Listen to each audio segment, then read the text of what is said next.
ඉතින් කොහොමද මගේ ආදරෙන දුවේ පුතේ? අපි මේ ඉන්නේ ICT ඔබේ විෂය නිර්දේශය තුළ දෙවෙනි පාඩමේ.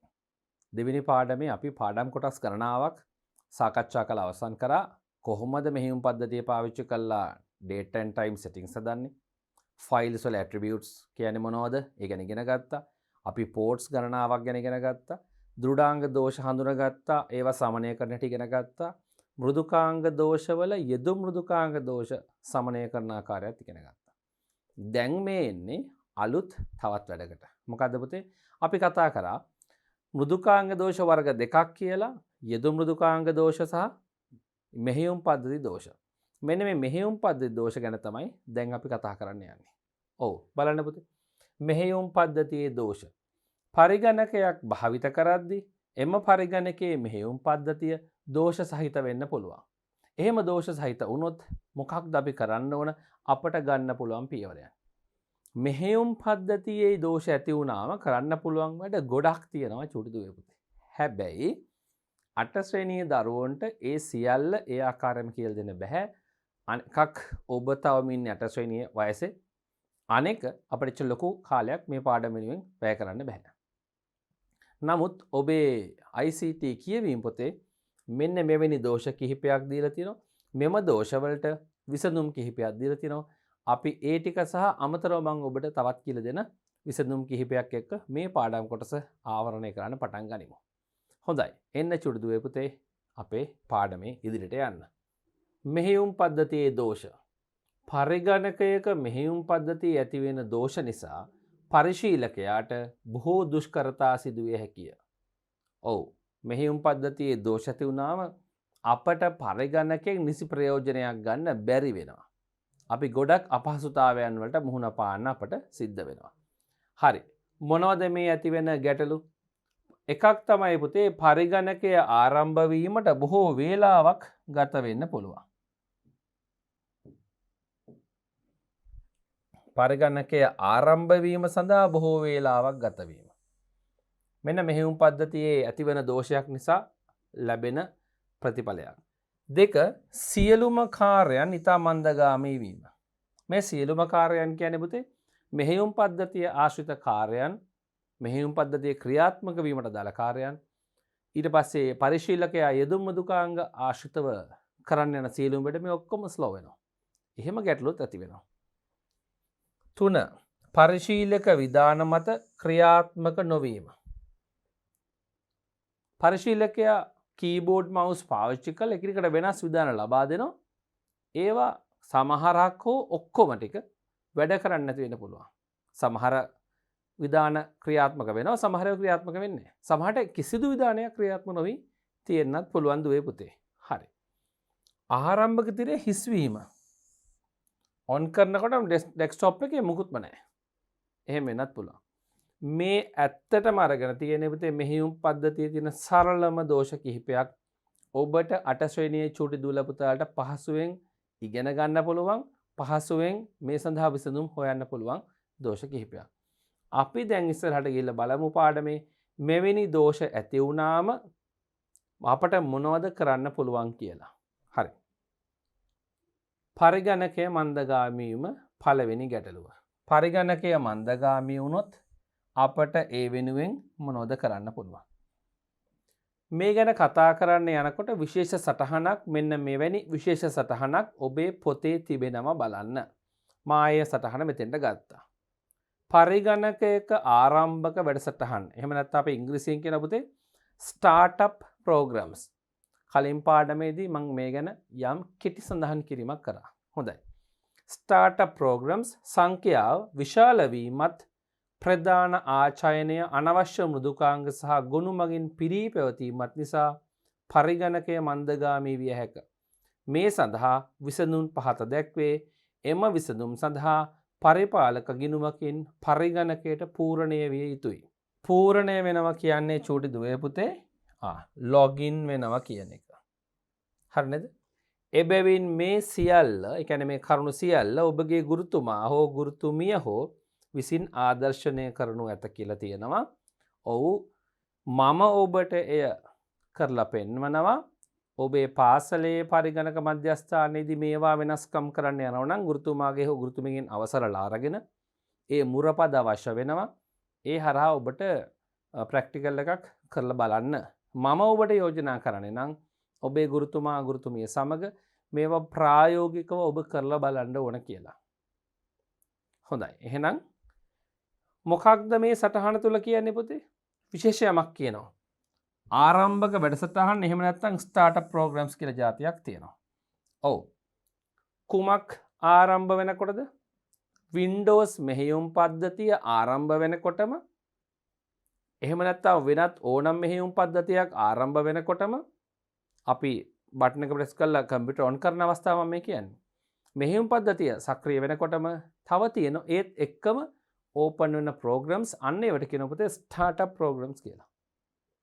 මම ඔබට මේවා ප්‍රැක්ටිකලි පෙන්වන්න. හරිද? මේ ස්ටාර්ට්අප් ප්‍රෝග්‍රෑම්ස් විශාල ප්‍රමාණයක් තිබුණොත් ඉන් සිදුවන්නේ පරිගණකය ආරම්භ වෙනකොටම අමතර වැඩසටහන් විශාල ප්‍රමාණයක් ක්‍රියාත්මක වීම. එතකොට මයික්‍රෝ ප්‍රොසෙසරයට වැඩ වැඩි වෙනවා. ඒ වැඩ නම් මයික්‍රෝ ප්‍රොසෙසරෙන් කොහොම හරි කරගන්නවා කියමුකෝ. මම නිකන් සාමාන්‍ය විහාරය අදහසක් කියන්නම්. නමුත් එම සියලුම ස්ටාර්ට්අප් ප්‍රෝග්‍රෑම්ස් ටිකට ඉන්න ප්‍රධාන ආචාර්යනේ එහෙම නැත්නම් ප්‍රධාන මතකයේ ඉඩ වැය වෙනවා. ප්‍රධාන මතකයේ ඉඩ පරිගණකයක කාර්යක්ෂමතාවයට හරිය වැදගත් චුටි දුවේ පුතේ. ඇයි මං එහෙම කියන්නේ? සකස් කිරීමට තිබෙන දත්ත සහ ක්‍රියාත්මක වන මෘදුකාංගවලට දාලා ගොනු ඒ ක්‍රියාත්මක වන අවස්ථාවේදී తాවකාලිකව ගබඩා කරන්නේ ප්‍රධාන මතකයේ තුල. ප්‍රධාන මතකය ඒව තබාගෙන මධ්‍ය සැකසුම් ඒකකයට ලබා දෙනවා. එම උපදෙස්කේත වශයෙන් ඒවා. හරිද? එතකොට ප්‍රධාන මතකයේ ඉඩ අඩු වුණාම අලුතෙන් අවශ්‍ය වෙන උපදෙස්කේත ගොනු తాවකාලිකව ගබඩා කරගන්න බැරි වෙනවා. එතකොට පරිගණකය මන්දගාමී වෙන්න සහ කාර්යක්ෂමතාවය අඩු වෙන්න හේතු වෙනවා. ඔබට මේ කාරණේ තේරුණා. පැහැදිලි නේද පුතේ? ඒ කියන්නේ ආරම්භක වැඩසටහන වැඩි වෙනකොට ප්‍රධාන මතකයේ ඉඩ නාස්ති වෙනවා. එමගින් පරිගණකයේ මන්දගාමී වීමට හේතුවක් වෙනවා. ඒ වගේම අනවශ්‍ය මෘදුකාංග සහ ගොනු එවැනි අනවශ්‍ය මෘදුකාංග විශාල ප්‍රමාණයක් අපි ඕපන් කරගත්තොත් සහ අපේ මෙහෙයුම් පද්ධතියේ තියෙන යම් අපි සම්බන්ධ කරපු ඇප්ලිකේෂන්ස් නැත්නම් ඇප්ස් එහෙම නැත්නම් මෘදුකාංග නිසා මෙන්න පුතේ අපේ පරිගණකයේ ප්‍රධාන මතකය ඉඩ ඇහිරෙන්න පුළුවන්. ගොනු නිසාත් වෙන්න පුළුවන්. මෙන්න මේ ගැන මම යම් වැදගත් පැහැදිලි කිරීමක් ඔබට කරන්න ඕන ප්‍රායෝගික පැහැදිලි කිරීමක් මට පුංචි වෙලාවක් දෙන්න. අනවශ්‍ය මෘදුකාංග සහ ගොනු නිසා පරිගණකය මන්දගාමී වෙනවා. කොහොමද එහෙම වෙන්නේ පුතේ? ඇත්තටම චුටි දුවේ පුතේ මෙන්න මෙහෙමත් තියාගන්න. ඔබේ පරිගණකයේ ඩෙස්ක්ටොප් එක තියෙනවනේ. මේක පිරෙන්න අයිකන්ස් දාගන්න එපා. ඇත්තට මේක පිරෙන්න ෆයිල් සේව් කරන්නත් එපා. සමහරු ෆෝල්ඩර් එකක් හදලා ඒ ෆෝල්ඩර් එකට විශාල ෆයිල්ස් ප්‍රමාණයක් දාලා ඩෙස්ක්ටොප් එකේම තියාගන්නවා. මේක හේතු වෙනවා පරිගණකය මන්දගාමී වෙන්න. ඒ ඇයි කියලා මම ඔබට කියලා දෙන්නම්. හොඳයි. මෙන්න මෙහෙම තේරුම් ගන්න. දුවේ පුතේ අපේ පරිගණකයේ ඩෙස්ක්ටොප් එක අයිති වෙන්නේ මේ ඩෙස්ක්ටොප් එකේ අයිකන්ස් තියෙනවනේ මොන හරි දෙයක් ගබඩා වෙලා තියෙනවනේ. මේ ඩෙස්ක්ටොප් එකේ ගබඩා වෙන සියලුම දේවල් අයිති වෙන්නේ ඒ කියන්නේ ඩෙස්ක්ටොප් එක අයිති වෙන්නේ පරිගණකයේ දෘಢ තැටියේ C කොටසට. මම මෙහෙම කියන්නේ සාමාන්‍යයෙන් පරිගණකයක තියෙන දෘಢ තැටිය අපි තාර්කිකව භෞතිකව නෙවෙයි චූටි දුවේ පුතේ තාර්කිකව අර ද්විතීයික ආචාර්යණය පාටිෂන් කරනවා. කොටස් කරනවා. ඉඩම් කැබලි කරනවා වගේ. හරි නේද? හරි. පාටිෂන් කරනවා කියලා තමයි කියන්නේ. අපි කොම් පාටිෂන් 3කට තියෙනවා කියලා. ඒ කියන්නේ C D E කියලා තමයි පාටිෂන් 3 නම් වෙන්නේ. ඔව්. ඇල්ෆබෙටිකල් ඕඩර් එකට තමයි අක්ෂර ගන්නෙ. C වලින් තමයි පටන් ගන්නෙ. එතකොට C වල තමයි සාමාන්‍යයෙන් අපි පරිගණකයේ මෙහෙයුම් පද්ධතිය ගබඩා කරන්නේ. අපි කියන්නේ ඔපරේටින් සිස්ටම් එක ඉන්ස්ටෝල් කරනවා කියලා. හරි. OS එක ඉන්ස්ටෝල් කරද්දී ඒක සාමාන්‍යයෙන් අපි ගබඩා කරන්නේ C එකේ.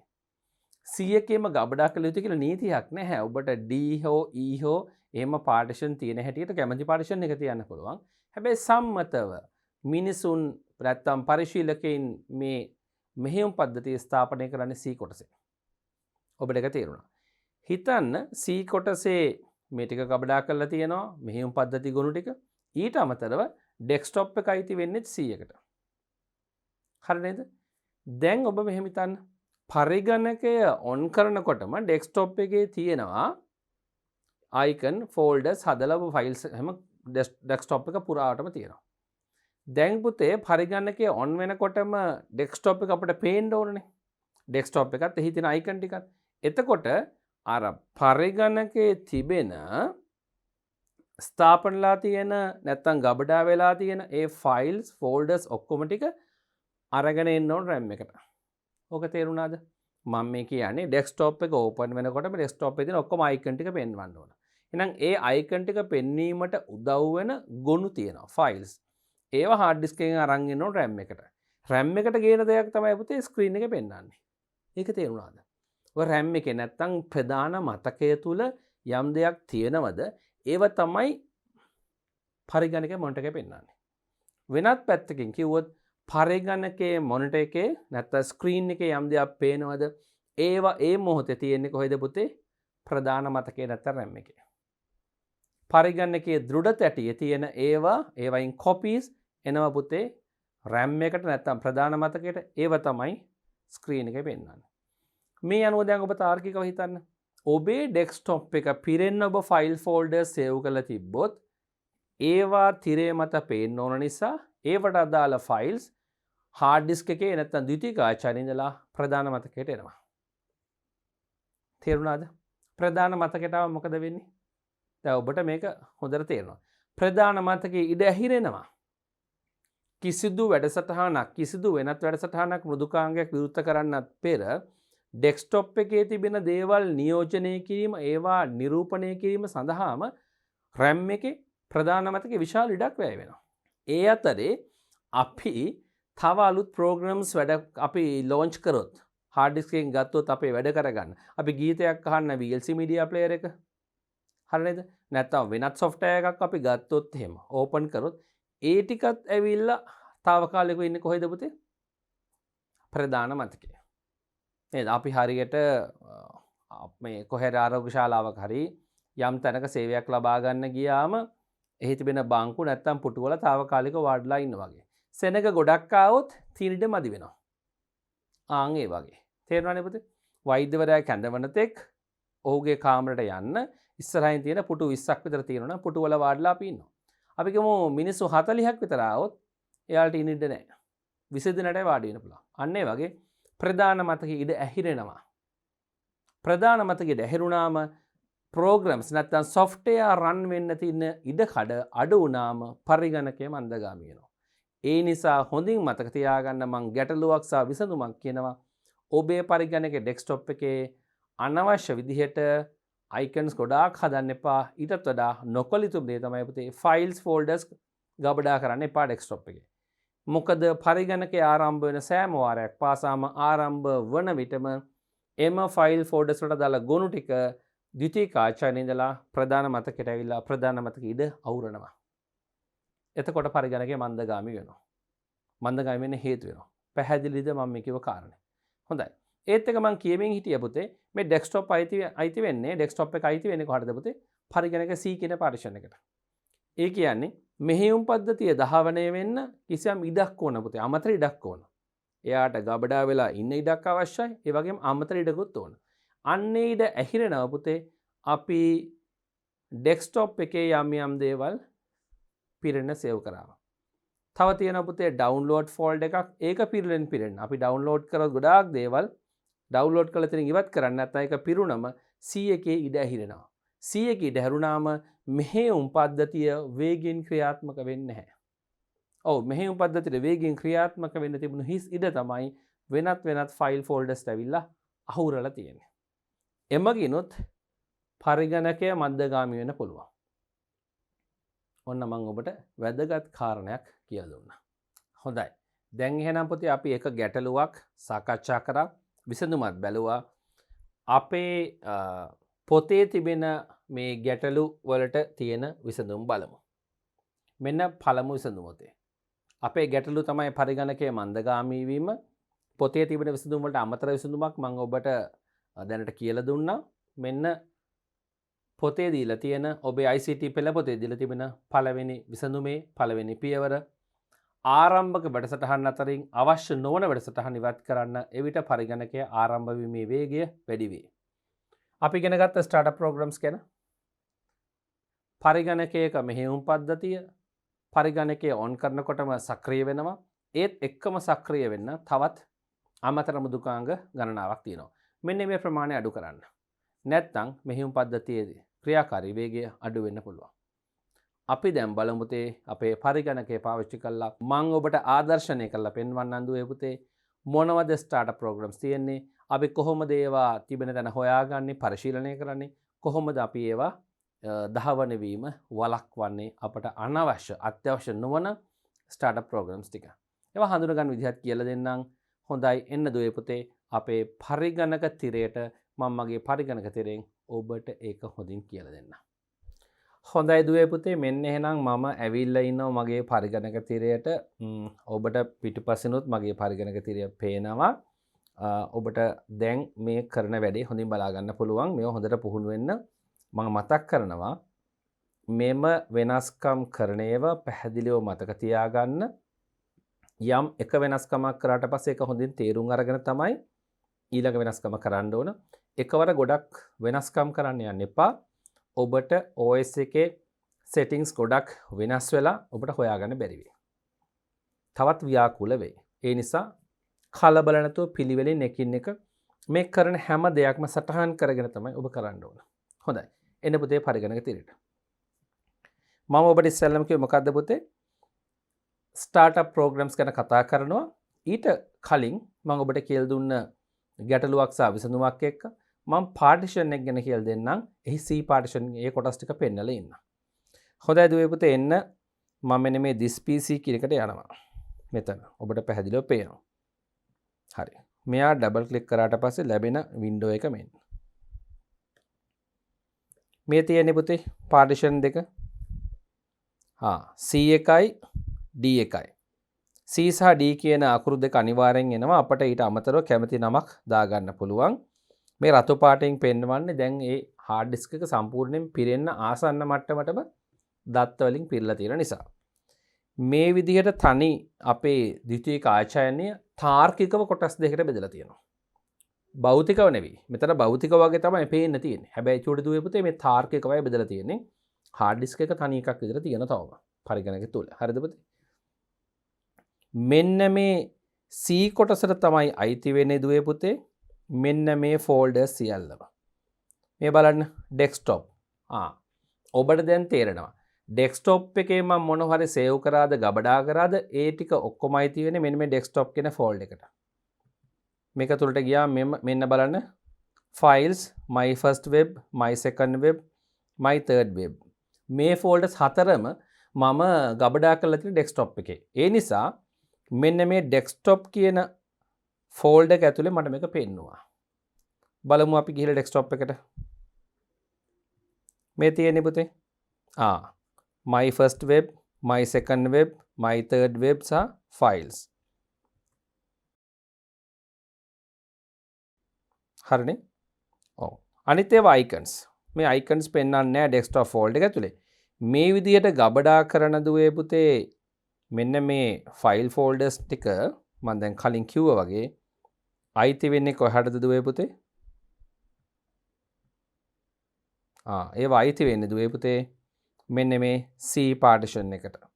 එතකොට ඩවුන්ලෝඩ් ෆෝල්ඩර් එක, පික්චර්ස් ෆෝල්ඩර් එක, මියුසික් ෆෝල්ඩර් එක මේ ඔක්කොම ටික අයිති වෙන්නේ පුතේ C කොටසට මේ පාර්ටිෂන් එකට. අන්නේ නිසා මෙම කොටස් වලට දාන ඒවා C එක සම්පූර්ණයෙන් පිරෙන්න ආසන්න වෙනවා. C එක පිරিলা බාධා වෙන්න ආසන්න වෙනවා.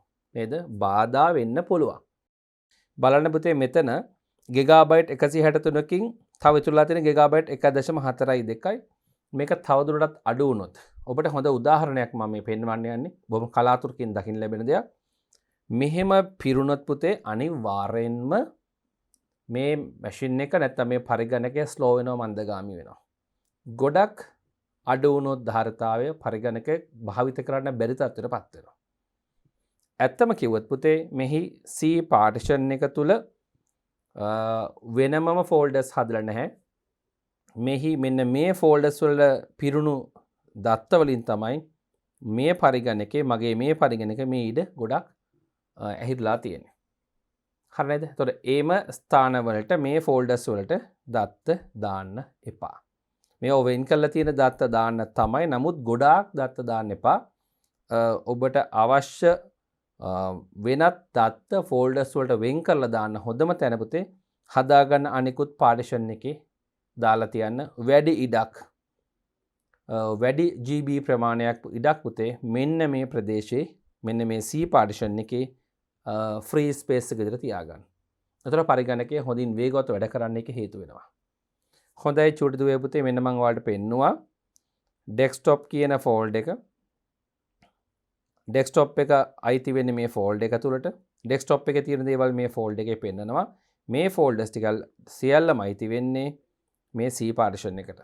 ඒ නිසා ඩෙස්ක්ටොප් එකේ ගොඩාක් දේවල් සේව් කරොත් මම ඔබට කලින් කියලා දුන්නේ ගැටලුව මෙන්න මේ ඩෙස්ක්ටොප් ෆෝල්ඩර් එකේ මේ විදිහට ෆෝල්ඩර්ස් සබ් ෆෝල්ඩර්ස් ෆයිල්ස් තියෙනවා වගේ සෑහෙන ඉඩක් නාස්ති කරනවා කොහෙද RAM එකේ.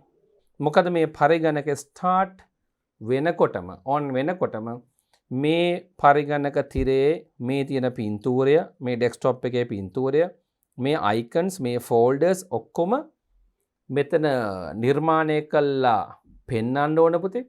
ඒ සඳහා අවශ්‍ය වන ෆයිල්ස් software codes මෙහෙයුම් පද්ධති codes ඔක්කොම RAM එකට එනවා නැත්නම් ප්‍රධාන මතකයට එනවා. එතකොට මේ ෆෝල්ඩර්ස් හතර ගොඩාක් ෆයිල්ස් වලින් පිරලා ගොඩාක් ධාරිතා වැඩි ෆෝල්ඩර්ස් වුණත් පුතේ එම ධාරිතාවේ ප්‍රමාණයෙන් නාස්ති වෙනවා RAM එකේ ඉඩ වැය වෙනවා. එතකොට පරිගණකයේ සාමාන්‍ය ක්‍රියාකාරී වේගය අඩු වෙන්න පුළුවන්. පැහැදිලිද දුවේ පුතේ? එහෙනම් ඔන්න ඔබට මං ආරම්භ කරපු ගැටලුවට මොකක්ද අපේ C පාර්ටිෂන් එකත් ඩෙස්ක්ටොප් එකේ ගොඩක් ෆයිල් සේව් කිරීමක් නොකරන්න කියන කාරණේ මෙන්න ප්‍රායෝගිකව ඔබට මම පෙන්වලා දුන්නා. ඊළඟට වැදගත් දෙයක් තුනකට කතා කරන්න යන්න. මොකක්ද? ඊළඟ වැදගත් දේ තමයි පුතේ ස්ටාර්ට්අප් ප්‍රෝග්‍රෑම්ස්. ආරම්භ වන මෘදුකාංග නැත්තම් වැඩසටහන් ටික. බලමු මේවා කොහෙද තියෙන්නේ කියලා. එන්න පුතේ ස්ක්‍රීන් එකට. ස්ක්‍රීන් එකේ ඉන්න අතරේ මෙන්න මේ මම කියන කී කම්බිනේෂන් එක ප්‍රෙස් කරන්න ඕන. ඔබට තිරේ දැන් පේන්නත් තියෙනවා Alt Control Delete. මොකද පුතේ? Alt Control Delete. මෙන්න මං Alt බටන් එක ඔබා ගත්තා, Control බටන් එක ඔබා ගත්තා. දැන් මම Delete බටන් එක ප්‍රෙස් කරනවා. හරි. මෙන්න මේ ස්ක්‍රීන් එකට එනවා ඔබට පේනවා මෙහි පහළ තිබෙනවා Task Manager කියලා එකක්. මෙන්න මේ කාරණෙත් අහගන්න. Windows 7 හෝ ඊට කලින් version වලදී මෙහෙම Alt Control Delete press කරොත් පුතේ මේ screen එක මතුවෙන්නේ නැහැ. වෙනම dialog box එකක් මතුවෙන්නේ. මේ තිරයෙන් පසු විවෘත වන මතුවන dialog box එක ඍජුවම මතුවෙනවා. නමුත් මේ Windows 10 11 වලදී පුතේ මේ වගේ screen එකක් එනවා. ඒ screen එකෙන් පස්සේ තමයි Task Manager තේරුවොත් තමයි අන්නේ dialog box එක මතුවෙන්නේ. අපි මේ Task Manager කියන එක ක්ලික් කරමු. මෙන්න අර මං කිව්ව වින්ඩෝ එක ඕපන් වුණා. මේකේ පුතේ මේ more details ක්ලික් කරන්න මේ විදිහට පොඩි වින්ඩෝ එකක් ඕපන් වුණත් මේ more details කියලා පහළ තියෙන මෙන්න මෙයාව ක්ලික් කරන්න. හරි. මෙන්න මේක තමයි Task Manager dialog box එක. මේ වින්ඩෝ එක තමයි අපට අවශ්‍ය වෙන්නේ පුතේ. දැන් මම ඔබට කිව්වේ ස්ටාර්ට්අප් ප්‍රෝග්‍රෑම්ස් ගැන පෙන්වනවා කියලා. අපි කෙලි මෙතෙන්ට යමු. බලන්න පුතේ මෙන්න මේ වින්ඩෝ එකේ processes තියෙනවා, performance තියෙනවා, app history තියෙනවා. මෙන්න මෙතන තියෙනවා ස්ටාර්ට්අප් කියලා. මේවා ක්ලික් කරාම මෙන්න පුතේ ස්ටාර්ට්අප් ප්‍රෝග්‍රෑම්ස් මේකේ තියෙනවා. සෑහෙන ප්‍රෝග්‍රෑම්ස් ප්‍රමාණයක් තියෙනව නේද? මතක තියාගන්න පුතේ. Windows on වෙනකොටම Windows එක්කම Windows මෙහෙයුම් පද්ධතිය on වෙනකොටම ඒකත් එක්කම කියන්නේ කම්පියුටර් on කරනකොට මේ programs ටිකත් automatically on වෙනවා. පොඩක් බලන්න ඔබ පාවිච්චි කරන පරිගණකයට ගිහිල්ලා ඔබට එහෙම අවශ්‍ය නැති programs startup programs ලයිස්තු තියෙනවද කියලා. run වෙන්න අවශ්‍ය නැති ඒවා. හොඳට හොයලා බලලයි මේ වැඩේ කරන්න ඕනේ. මම කලින්ම කිව්වා වගේ. හොඳට හොයලා බලන්න යම් මෘදුකාංගයක් අඳුනගන්න බැරි නම් ඔබට ඔබේ මෘදුකාංගය විවෘත කරලා බලන්න. control panel එකෙන් ගිහිල්ලා programs and features හරහා ගිහිල්ලා හෝ ඔබට search කරලා මෘදුකාංගයේ මෙතන නම බලන් ගිහිල්ලා search කරලා open කරලා බලන්න පුළුවන්. අන්නේ යම් සේවාවක් නම් මෙහෙයුම් පද්ධතියට අවශ්‍ය එක තියෙන්න අරන්න අනිත් අනවශ්‍ය startup programs ටික disable කරන්න ඕන. බලන්න පුතේ මේ screen එක. මෙහි මේ ස්ක්‍රීන් එකට ආවම පුතේ මම විශාලණය කරලා පෙන්වන්නම්. බලන්න මේ එක එක software programs run වෙනවා. හරි. අපි කියමු මට මේ Skype එක ඕනේ නැහැ. Skype software එකට ගිහිල්ලත් ඒක disable කරන්න පුළුවන්. ඒ කියන්නේ මේ startup program එකක් විදිහට on වෙන එක නවත්තන්න පුළුවන්. Skype program එක ඇතුළේ තියෙනවා open with windows කියලා sentence එකක්. එතන තියෙනවා check එකක් හරියක් දාන්න. අන්නේ හරිය අයින් කරා නම් ඒ check එක අයින් කරා නම් Windows on වෙනකොටම Skype on වෙන්නේ නැහැ. ඔව් සාමාන්‍යයෙන් Skype software එක default on වෙලා තමයි එන්නේ. check එකත් එක්ක එන්නේ. ඒකයි මේ විදිහට Skype on ලා තියෙන්නේ. Skype program එක මට on වෙලා තියෙන්න ඕනේ නැහැ. ඔබට මතක ඇති කලින් ශ්‍රේණිය වල මම කියලා දුන්නා පුතේ අන්තර්ජාල පාඩම් වලදී මේ sannivedana සඳහා පාවිච්චි කරන මෘදුකාංගයක් තමයි Skype කියන්නේ. මට ඒක නිතරම on වෙලා තියෙන්න ඕනේ නැහැ. ඒ නිසා මේක මම disable කරනවා. disable කරන්නේ software එක නෙමෙයි. මේ ස්ටාර්ට්අප් ප්‍රෝග්‍රෑම් එක ස්ටාර්ට්අප් වෙන එක නවත්තනවා. හරි. මම මෙයාව සිලෙක්ට් කරනවා. ඊට පස්සේ පහළට පොඩ්ඩක් ගියාම පුතේ මෙන්න මේ කෙලවරට මෙන්න enable තියෙනවා. මේක දැනටම disable තියෙන්නේ මේ බලන්න. හරි. මේක මට enable කරගන්න පුළුවන්. බලමු. මේ ක්ලික් කරොත් මෙන්න දැන් ඒක enable වුණා. බලන්න මේ ලයිස්තුවේ තියෙන ඒවා පුතේ මම ඔබට පෙන්වන්නම්. මේ programs වලින් enable තියෙන ගොඩක් මේ Intel graphic command කියන එක disable කරලා තියෙනවා. අනිත් ඔක්කොම enable තියෙනවා. මේ අතරින් මට මේ Skype එක enable තියෙන්න ඕනේ නැහැ. මේක disable කරන්න ඕන. ඒ නිසා මෙයාව select කරලා තියදී මම පහලින් disable click කරනවා. මෙන්න disabled වුණා. හරිද? තවත් බලමු. මට ඕනේ නැහැ පුතේ මේ Microsoft OneDrive කියන එක මෙයා අවශ්‍ය නැහැ මට වැදගත් නැහැ කියලා හිතලා මම මෙයා සිලෙක්ට් කරලා මෙතනින් disable කරනවා. හරි. එයත් Windows on වෙදී automatically on වෙන්නේ නැහැ. Microsoft Edge කියන මේ browser එකත් මට ස්වයංක්‍රීයව on වෙන්න අවශ්‍ය නැහැ. මට උනොත් මම ඒක open කරගන්නවා. එයාවත් මම disable කරනවා. හරි. මේ විදිහට පුතේ startup programs වල තියෙන අපට ක්‍රියාත්මක වීම ස්වයංක්‍රීයව ක්‍රියාත්මක වීම අවශ්‍ය නැති මෘදුකාංග ටික සිලෙක්ට් කරමින් එකින් එක සිලෙක්ට් කරමින් disable කරාම හරි. එතකොට අපි දන්නවා startup program එකේ ගොඩක් programs run වෙන්නේ නැහැ. Windows on වෙනවත් එක්කම අපේ පරිගණකයේ ක්‍රියාකාරීත්වය හොඳ මට්ටමට ගන්න ඒක උදව් වෙනවා. හොඳයි දුවේ පුතේ මෙන්න startup programs පාවිච්චි කරන විදිය. මීළඟට මේ කතා කරපු මෙහෙයුම් පද්ධතියේ දෝෂ निराකරණයනේ පුතේ. ඒ කතා කරන කාරණෙන් චුට්ටක් ඔබට ගිහිල්ලා අමතර කාරණා කිහිපයකුත් මම මේ වෙලාවේ ඔබට මේ task manager window තුලම පෙන්වන්න යන්නේ. එන්න පුතේ screen එකට. මෙහි තියෙන දුවේ පුතේ මේ කෙලවරේම මේ බලන්න processes කියලා. මේකෙන් කියවෙන්නේ පුතේ මේ මොහොතේ දහවණය වෙමින් පවතින softwares. පේනෝනේ මේ විශාල ප්‍රමාණයක් තියෙනවා. මම මේක ඩ්‍රැග් කරගෙන යනවා පහළට බලන්න. ඔබට හිතා ගන්න පුළුවන් කොච්චරනම් programs ප්‍රමාණයක් මේ මොහොතේ දහවණේ වෙනවද. මේව වර්ග තියෙන දුවේ පුතේ. මේ වර්ග ටික මෙතන කැටගරි කරලා පෙන්නලා නැහැ. මම යනවා මෙතන view එකට. බලන්න. view එකට ගිහිල්ලා group by type කියන එක මම ක්ලික් කරා මෙන්න හරි කැටගරි වුණා වර්ග වුණා. පුතේ user විසින් run කරන software හතරක් තියෙනවා දැනට. ඒ කියන්නේ මම පරිශීලකයා වශයෙන් මේ පරිගණකේ මම run කරපු softwares applications මෙන්න හතරයි. මම මේ මෙහෙයුම් පද්ධතිය සහිතව පරිගණකේ on කරගෙන මගේ software run කරද්දි මගේ කටයුතු කරද්දි ඒවට උදව් වෙන background run වෙන processes මෙන්න මේවා. සමහර ඒවා අපට අත්‍යවශ්‍ය ඒවා නෙවෙයි. නමුත් එහෙම background run වෙන processes නැත්තම් කාර්යයන් තියෙන පුතේ ඒවා 110ක් තියෙනවා. ඔබට පේනවා නේද? හරි. තව පහළට ගිහින් බලමු. මේ තියෙන්නේ ඒ ප්‍රමාණය. බලන්න මෙන්න මෙතන පුතේ. Windows processes 104ක් තියෙනවා. ඒ කියන්නේ Windows මෙහෙයුම් පද්ධතිය run වෙනකොට Windows මෙහෙයුම් පද්ධතිය run වෙනවා කියලා කියන්නේ මෙන්න මේ පහලින් තියෙන මේ programs processes 104ට තමයි. Windows on වෙච්ච ගමන් on උණු ක්‍රියාකාරකම් ටික නැත්තම් processes ටික මේ තියෙන ක්‍රියායනයන් කියලා බිවට කියනවා සිංහලෙන්. ක්‍රියායනයන්. හරි. මෙන්න පුතේ ක්‍රියායනයන් ටික පහළට තව ටිකක් යමු. හරි. මේ තියෙන්නේ පුතේ ඒ ක්‍රියායනයන් ටික. හරි. ඒ ගැනත් ඔබ අදහසක් ගත්තා. ටාස්ක් මැනේජර් තුල processes වල තියෙන්නේ මේ මොහොතේ පරිගණකයේ ධාවනය වෙමින් පවතින සියලුම ක්‍රියායනයන් සියලුම මෘදුකාංග සහ මෘදුකාංග කොටස්. හරි නේද? හොඳයි. ඊට පස්සේ මේ තවත් වැදගත් එකක් තියෙනවා මේ පුතේ මෙන්න මෙතන බලන්න. performance. පරිගණකයේ performance බලන්න පුළුවන් මෙතනින්.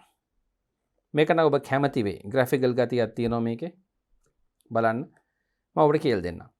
මේ දැනට අපේ CPU එක මධ්‍ය සැකසුම් මේකකෙන් 140ක් 145ක් 150ක් දක්වා වෙන භාවිතය වැඩි වෙලා මේක ගොඩාක් වැඩි වෙන නම් හොඳ නෑ.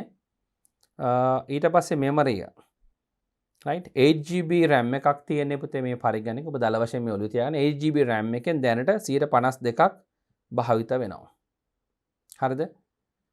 ඒක ඔබට දැන් තේරෙනවා මේ 52ක් කියලා ඉන්නේ මේ 8GB RAM කිව්වට එහි භාවිත මට්ටම GB 8න් පාවිච්චි වෙන්නේ 7.7යි භාවිත කළ හැකි මට්ටමේ තියෙන්නේ.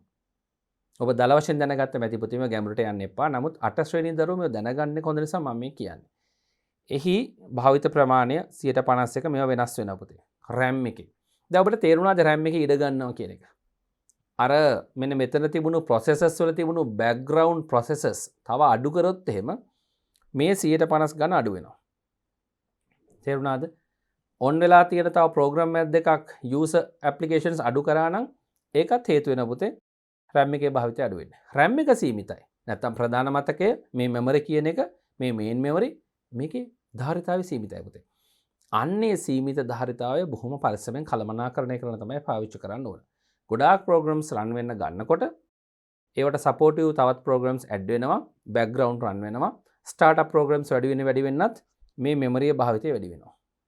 ඔබට දැන් තේරුණා මේ කතන්දරේ. හරි. පහළ තියෙන පුතේ මේ අපේ hard disk එක ඇත්තටම මේකේ තියෙන hard disk drive එකක් නෙවෙයි SSD එකක්. solid state drive එකක් මේ තියෙන එක. hard disk drive එකක් තිබුණා මෙතන තියෙන HDD කියලා. හරි නේද? හොඳයි. මේ Wi-Fi දැනට connect වෙලා තියෙන්නේ. මේ තියෙන පුතේ මේ graphics use වෙන විදිහ. හරි. මෙන්න පුතේ අපේ පරිගණක ගැන විස්තරයක්. දැනට මේ hertz 3.7ක නැත්නම් 7 මේ අතර වේගකින් වැඩ කරන පරිගණකය ඔක්කොම processes 221ක් පාවිච්චි කරනවා. main 4ක් මම run කරපුවා. software 4ක්. ඒකට supportive සහ Windows processes ඉතුරු ටික ඔක්කොම. 221ක් ඔබ කලින් දැක්ක processes යටතේ. හරි. අනිත් ටික ඔක්කොම කියලා දෙන්න යන්නේ නැහැ මම ඔබට බර වැඩි වෙන්න පුළුවන් පුතේ. මේ තියෙන්නේ අපේ මධ්‍ය සැකසුම් මේකකේ වේගය 1.38ක වේගෙන් වැඩ කරනවා. අනිත් කරුණ මම මේ ඔබට කියලා දෙන්න යන්නේ නැහැ. ඔබට මතකයි මම කිව්වා කෑෂ් මෙමරි එකක් ගැන ප්‍රධාන මතකයේ ආශ්‍රිතව. ඒ කෑෂ් මෙමරිය කොටස් තුනකින් කියලා කිව්වා. Cash 1, cash 2, cash 3, level 1, level 2, level 3 කියනවා. ප්‍රාථමික වාරක මතකය, ද්විතීයික වාරක මතකය සහ තෘතීයික වාරක මතකය කලින් ශ්‍රේණිවල ඉගෙනුවා. මේ එම වාරක මතක තුනේ ධාරිතාවයන් තමයි මේ තියෙන්නේ. ඔන්න බං ඔබට එකක් කියලා දුන්නා. හරි. හොඳයි දුවේ පුතේ එහෙමනම් මෙන්න මේ ටාස්ක් මැනේජර් කියන වින්ඩෝ එක ඇතුලේ ඔබට මං ස්ටාර්ට්අප් ප්‍රෝග්‍රෑම්ස් ගැන කියලා දුන්නා. processes ගැන කියලා දුන්නා. performance ගැන කියලා දුන්නා. ඔබ කැමති නම් අනික් ඒවා මෙම ස්ථානට ඇවිල්ලා ක්ලික් කරලා බලන්න මේ වින්ඩෝ එක ඕපන් කරගෙන යම් යම් වෙනස්කම් කරන අවස්ථාවක් තිබ්බොත් ඒව කරන්නේ හරිම පරිස්සමෙන්. හොඳයි. මම මෙතනින් ඉවත් වෙනවා දුවේ පුතේ. හොඳයි දුවේ පුතේ එහෙනම් මෙන්න එම ප්‍රායෝගික කොටස මම ඔබට සම්පූර්ණයෙන් කියලා දුන්නා. මොනවද කතා කරේ? C partition එක, C partition එකේ ස්වභාවය සහ ක්‍රියාකාරීත්වය, ඩෙස්ක්ටොප් එකේ අපි ෆයිල් සේව් කරන්න එපා කියන කාරණය පරිගණකය මන්දගාමී වීමට වළක්වා ගන්න විසඳුමක් වශයෙන් ඊළඟට ස්ටාර්ට්අප් ප්‍රෝග්‍රෑම්ස් කොහොමද හැන්ඩල් කරන්න කියලා. මෙන්න මේ කරුණු ඔබේ මනසට එකතු කරගන්න, නෝට් කරගන්න. අපි යමු අපේ පාඩම ඉස්සරහට. හොඳයි මගේ ආදරණීය චූටි දුවලා පුතාලාට ශ්‍රේණියේ. දැන් ඔබ දන්නවා ස්ටාර්ට්අප් ප්‍රෝග්‍රෑම්ස් කියන්නේ මොනවද කියලා. මම ප්‍රායෝගිකව කියලා දුන්නා. ඒව තියෙන්නේ කොහේද නේද? අපිට පුළුවන් ටාස්ක් මැනේජර් එකට ගිහිල්ලා අපිට ස්ටාර්ට්අප් ප්‍රෝග්‍රෑම්ස් දකින්න පුළුවන්. ඒ වයින් අවශ්‍ය අනවශ්‍යව තෝරගන්න පුංචි හෙල්ප් එකක්, පුංචි ගයිඩ් එකක් මම ඔයාලට දුන්නා. දැන් දැනුමත් එක්ක ඉන්නේ. හරි. අපි යමු දුවේ පුතේ මෙන්න විසඳුමේ පළවෙනි පියවර ස්ටාර්ට්අප් ප්‍රෝග්‍රෑම්ස් තියෙනවා නම් පුතේ අනවශ්‍ය ප්‍රමාණයක් තරම් අන්න ඒවා ඉවත් කරලා දාන්න. එතකොට පරිගණකයේ ආරම්භ වීම වේගය වැඩි වෙනවා. අපට අවශ්‍යම ප්‍රමාණයට වැඩි වුණ නැත්නම් තවත් කරන්න දේවල් තියෙනවා. බලමු ඉස්සරහට ගිහිල්ලා. පියවර 2 අනවශ්‍ය ගොනු ඉවත් කරන්න. අනවශ්‍ය ගොනු තියෙනවා. අපට අවශ්‍ය නොවන ෆයිල්ස් තියෙනවා. මෙන්න මේවා අයින් කරන්න ඕන. මේවා අයින් කරන්නත් පහසුකමක් මෙහෙයුම් පද්ධතිය මගින් දීලා තියෙනවා. මොකක්ද මේ පහසුකම? බලමු. මේ සඳහා මෙහෙයුම් පද්ධතියේ ඇති ඩිස්ක් ක්ලීන් අප් මේවලම භාවිත කරන්න පුළුවන්ලු. හරි. මෙන්න මේ පහසුකම පාවිච්චි කරන්න පුළුවන්. ඩිස්ක් ක්ලීන් අප් කියලා ටූල් එකක් තියෙනවා. ටූල් එකක් කියන්නේ පුංචි ප්‍රෝග්‍රෑම් එකක්. හරිද පුතේ? පුංචි සොෆ්ට්වෙයාර් එකක් ඒක. අන්න එයාව පාවිච්චි කරලා අපට පුළුවන් පුතේ අනවශ්‍ය සහ භාවිත තත්ත්වයේ නැති ගොනු ඉවත් කරලා දාන්න. හොඳයි මගේ ආදරණීය චොටි දුවේ පුතේ, ඔයාලට දැන් තේරුණා කොහොමද ඩිස්ක් ක්ලීන් අප් ප්‍රෝග්‍රෑම් එක පාවිච්චි කරන්න කියලා ඔබේ පරිගණකය මන්දගාමී වීම වළක්ව ගන්න. හරි. දැන් ඩිස්ක් ක්ලීන් අප් එක පාවිච්චි කරන්න හොඳින් දන්නවා. එහෙනම් අපි යමු පුතේ පාඩමේ ඉස්සරහට. පාඩමේ ඊළඟ කොටස ඔබේ පෙළපොතේ පෙන්වන්නේ මෙන්න මෙය. මොකක්ද පුතේ? පියවර 3 ඉහත සියල්ල කළ පසුත් ප්‍රතිඵලයක් නොලැබේ නම් මෙහෙයුම් පද්ධතිය පිළිසකර කරන්න. මෙහෙයුම් පද්ධතිය රැපයා කරන්න කලින් මගේ චූටි දුවලා පුතාලට මේ ඩිස්ක් ක්ලීන් අප් වලට පස්සේ තවත් පාවිච්චි කරන්න පුළුවන් හොඳ මෙවලමක් තියෙනවා. මම ඒක කියලා දෙන්න යන්නේ. ඒ තමයි පුතේ ඩිස්ක් ඩිෆ්‍රැග්මන්ට්. හරි. මම මෙහෙන් ලියන පුතේ.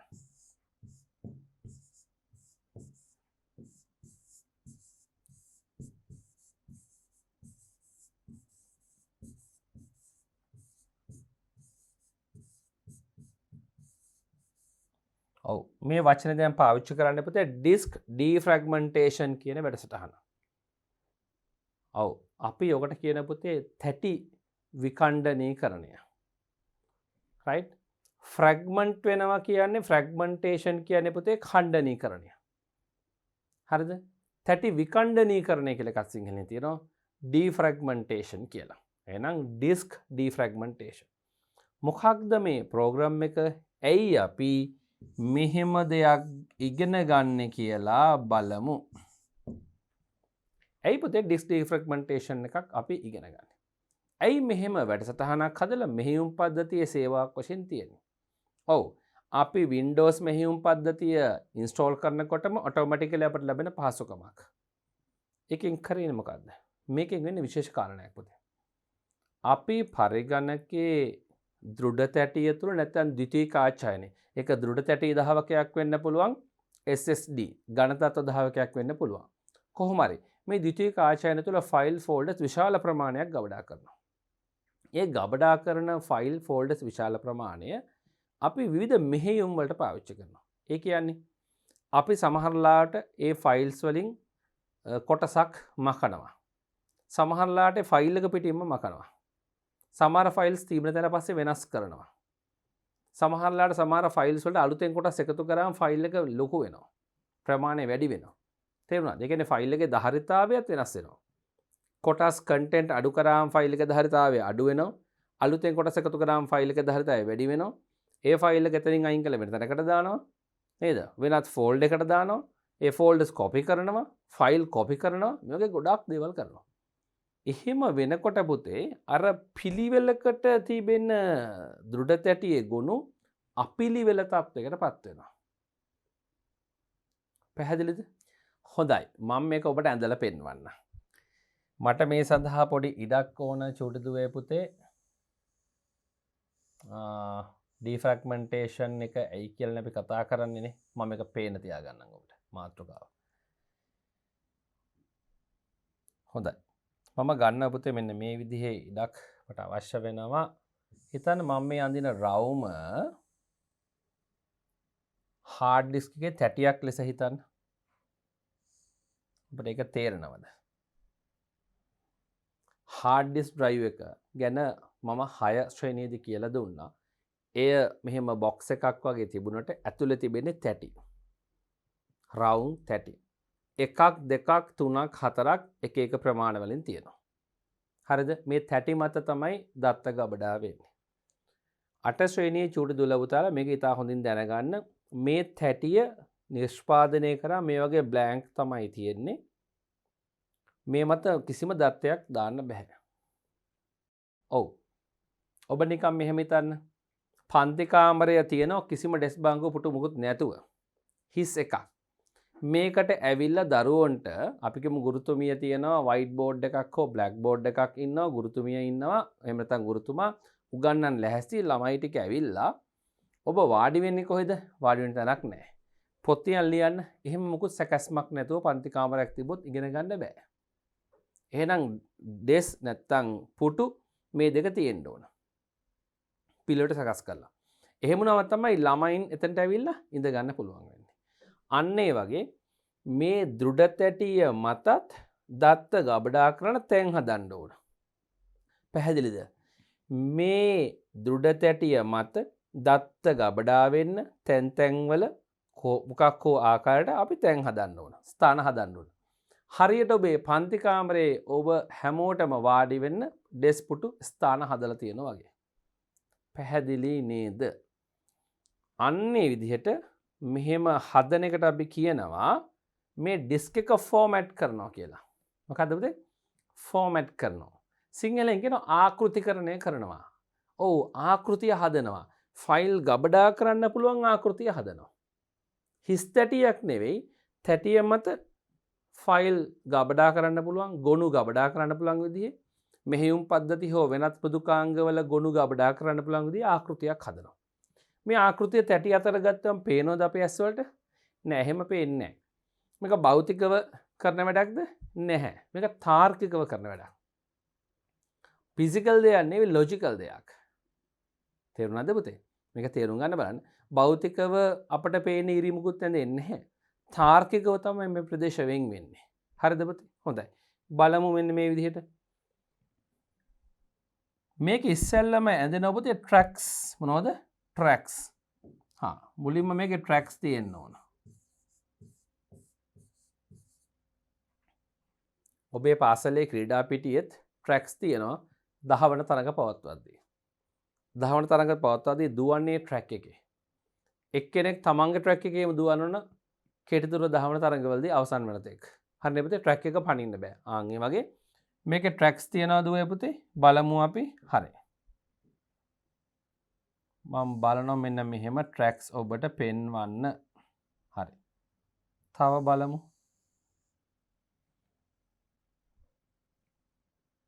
තව ට්‍රැක් එකක් මම මෙන්න මෙහෙම ගන්නවා බලන්න ඔබට. හරි. තවත් ට්‍රැක් එකක්.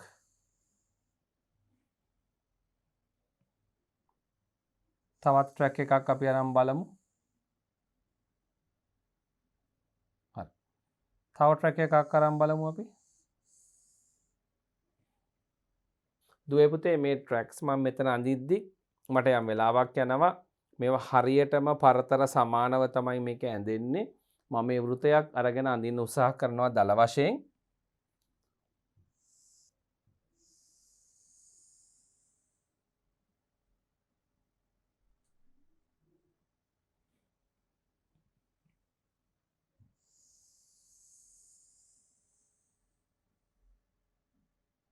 හරි. මෙන්න මේක දල වශයෙන් ගමු. මෙන්න මම ට්‍රැක්ස් ඇඳා. මේ විදිහේ ට්‍රැක්ස් තියෙනවා. ඇත්තට ට්‍රැක්ස් වල නෙවෙයි පුතේ දත්ත ගබඩා වෙන්නේ සෙක්ටර්ස් වල. මේ මොනවද මේ සර් දැන් කියන්නේ? ඔව්. සෙක්ටර්ස් වල තමයි දත්ත ගබඩා වෙන්නේ. Tracks and sectors. කොහොමද මේ සෙක්ටර්ස් හැදෙන්නේ කියලා බලමු පුතේ. හරි. මම රේඛාවක් අරගෙන මේ සෙක්ටර්ස් ඔබට ඇඳලා පෙන්වන්නම්.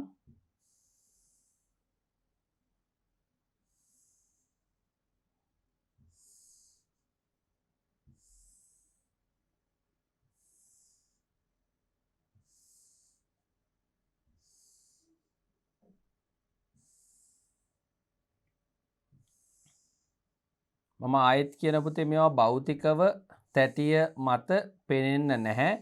මේවා තාර්කිකව නිර්මාණය වන ට්‍රැක් සහ සෙක්ටර්ස් තිබෙන්නේ. ඔබේ මගේ පියවි ඇසට එහෙම පේන්න මේවා නැහැ. අනික ඊළඟ වැදගත් කාරණේ තමයි චුටි දුවේ පුතේ මේ සෙක්ටර්ස් මෙච්චර ලොකුවට නෑ හොඳේ බොහොම පුංචි ඇසට පෙනෙන නොපෙනෙන මායිමට එනකං තියෙන පුංචි ට්‍රැක් සහ සෙක්ටර්ස් තියෙන්නේ එකවර බැලු බැල්මට ඒ කොටස් එහෙම වෙන් කරලා පේන්නේ නැහැ කොහොමදත් අපිට මේවා පේන්නේ නැහැනේ පුතේ පියවි ඇසට නොපෙනෙන තරම් පුංචි කොහොමත් අපිට පේන්න නැහැ තාර්කිකව තියෙන්නේ මං එහි ප්‍රමාණය ගොඩක් පුංචි බව කියන්නයි සඳහන් කරේ අර PVSට පෙනෙන නොපෙනෙන මට්ටමේ කතාව. හොඳයි. මම ඔබට පැහැදිලි කිරීමත් අතර මේක ඇඳා. මේක දැන් මේක දෘඩ තැටිය කියලා හිතන්න. මේ මැද දෘඩ තැටිය අල්ලගෙන ඉන්න මෙහෙම දණ්ඩක් වගේ යමක් තිබෙනවා. එහි තමයි තැටිය රඳවල තිබෙන්නේ මේ විදිහට. ඒ සඳහා වන සිදුර මේ තියෙන්නේ. CD එකක් මේ වගේනේ CD DVD Blu-ray නේ. ඒ වගේ තමයි. මතක තියාගන්න චුටි දුවේ පුතේ. CD DVD Blu-ray නිෂ්පාදනය කරද්දිම ඒවා ෆෝමැට් කරනවා. ඔව් මේ වගේ data ගබඩා කරන්න පුළුවන් ෆෝමැට් එකක් හදලා ඉන්නේ. ඒව මතත් ඒ ෆෝමැට් එක නැත්තම් දත්ත ගබඩා වෙන්නේ නැහැ චුටි දුවේ පුතේ. ඔබට ඒක තේරෙනව නේද? හරි. මේ විදියට ගත්ත දෘඩ තැටියක් තුල තිබෙන සෙක්ට් එකක් මම වෙන් කරලා පෙන්වන්න යන්නේ. ඇත්තට සෙක්ට් එකක් කියන්නේ මෙන්න මේක කොටුවක් කියලා හිතාගන්න. මම මේක නිකන් පොඩ්ඩක් වර්ණ ගන්නවා. හරි. මෙන්න පුතේ. මේක සෙක්ට් එකක් මේ කොටුවක්. හිතන්න එක දත්ත ගබඩා වෙලා තියෙනවා කියලා. හරි. දැන් අපි මතක තියාගන්න අපේ පරිගණකයේ දෘඩ තැටිය තුල එක එක දත්ත ගබඩා කරනවා. ඒවා මෙන්න මෙහෙම විවිධ තැන්වල ගබඩා වෙනවා. හැබැයි කිසියම් නිශ්චිත පිළිවෙලකට තමයි ගබඩා වෙන්නේ. අපි කියමු මේක එක ෆයිල් එකක් මේ ෆයිල් එක යාබදව තියෙන මෙන්න මෙහෙම සෙක්ටර්ස් 3ක ගබඩා වෙලා තියෙනවා. හරිද? සෙක්ටර්ස් 3ක් ගිහිල්ලා තියෙනවා. මේ ෆයිල් එක ගබඩා වෙන්න දුවේ පුතේ අපි කියමු මේ විදිහේ සෙක්ටර්ස් 4ක් විතර ගබඩා පාවිච්චි වුණා කියලා. මම දල වශයෙන් මේක වර්ණ ගන්නවා. ඔබට මේ වෙන් වෙලා පේන්නත් එක තමයි මම පොඩි ඉඩක් තියලා පෙන්වන්නේ. මෙන්න මෙහෙම තියෙනවා. හරිද පුතේ? ඊළඟට අපි කියමු තවත් ෆයිල් එකක් මේකේ ගබඩා වුණා කියලා. ඒක තියෙන්නේ මෙන්න මෙතන. මේ සෙක්ට් එක පිරෙන්න තියෙනවා. මේ ෆයිල් එක ගබඩා කරන්න අපි හිතමු ටිකක් ලොකු ෆයිල් එකක්. මම මේ පැත්තට අඳිනවා සෙක්ටර්ස් 4ක්. මේ පැත්තට අඳිනවා සෙක්ටර්ස් ටිකක්.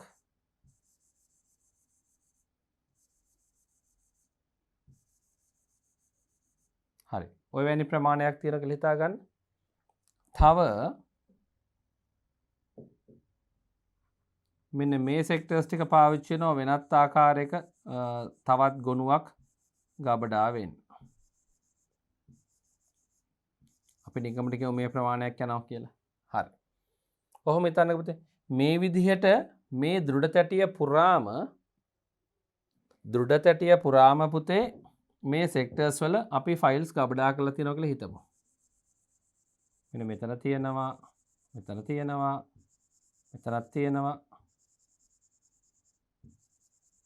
මම වැඩි වෙලාවක් අරන් මේක අඳිමින් පැහැදිලි කරලා දෙන්න ඔබට හොඳට තේරෙන්න අවශ්‍ය නිසා. මෙතනත් තියෙනවා තව ෆයිල් එකක් තියෙනවා අපි හිතමු මෙන්න මෙහෙම. මම වෙනත් වර්ණයක් ගන්නම්.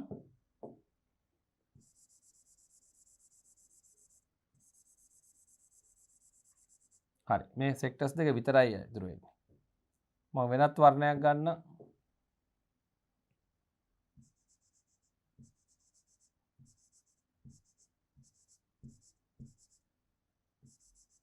ඔන්නෝම තියෙනවා. තවත් අපි බලමු මෙහෙන් තියෙනවා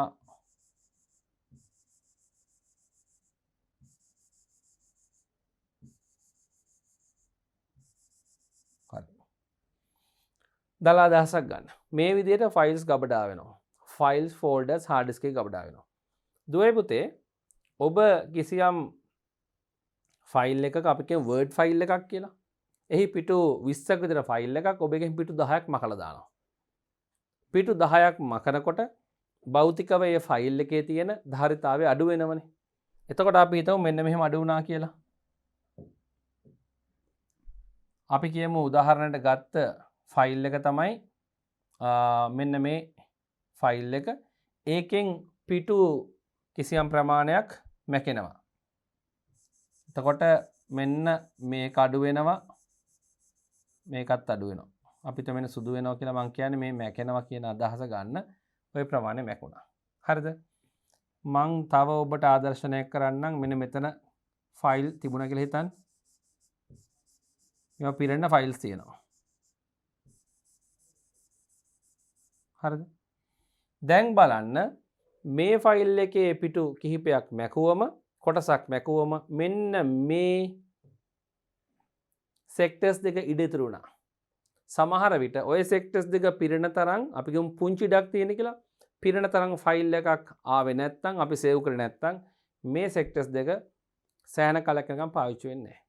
මේ විදිහට පුතේ ෆයිල් මකන්න තැන් තැන් වල හිස් ඉඩ එකතු වෙනවා.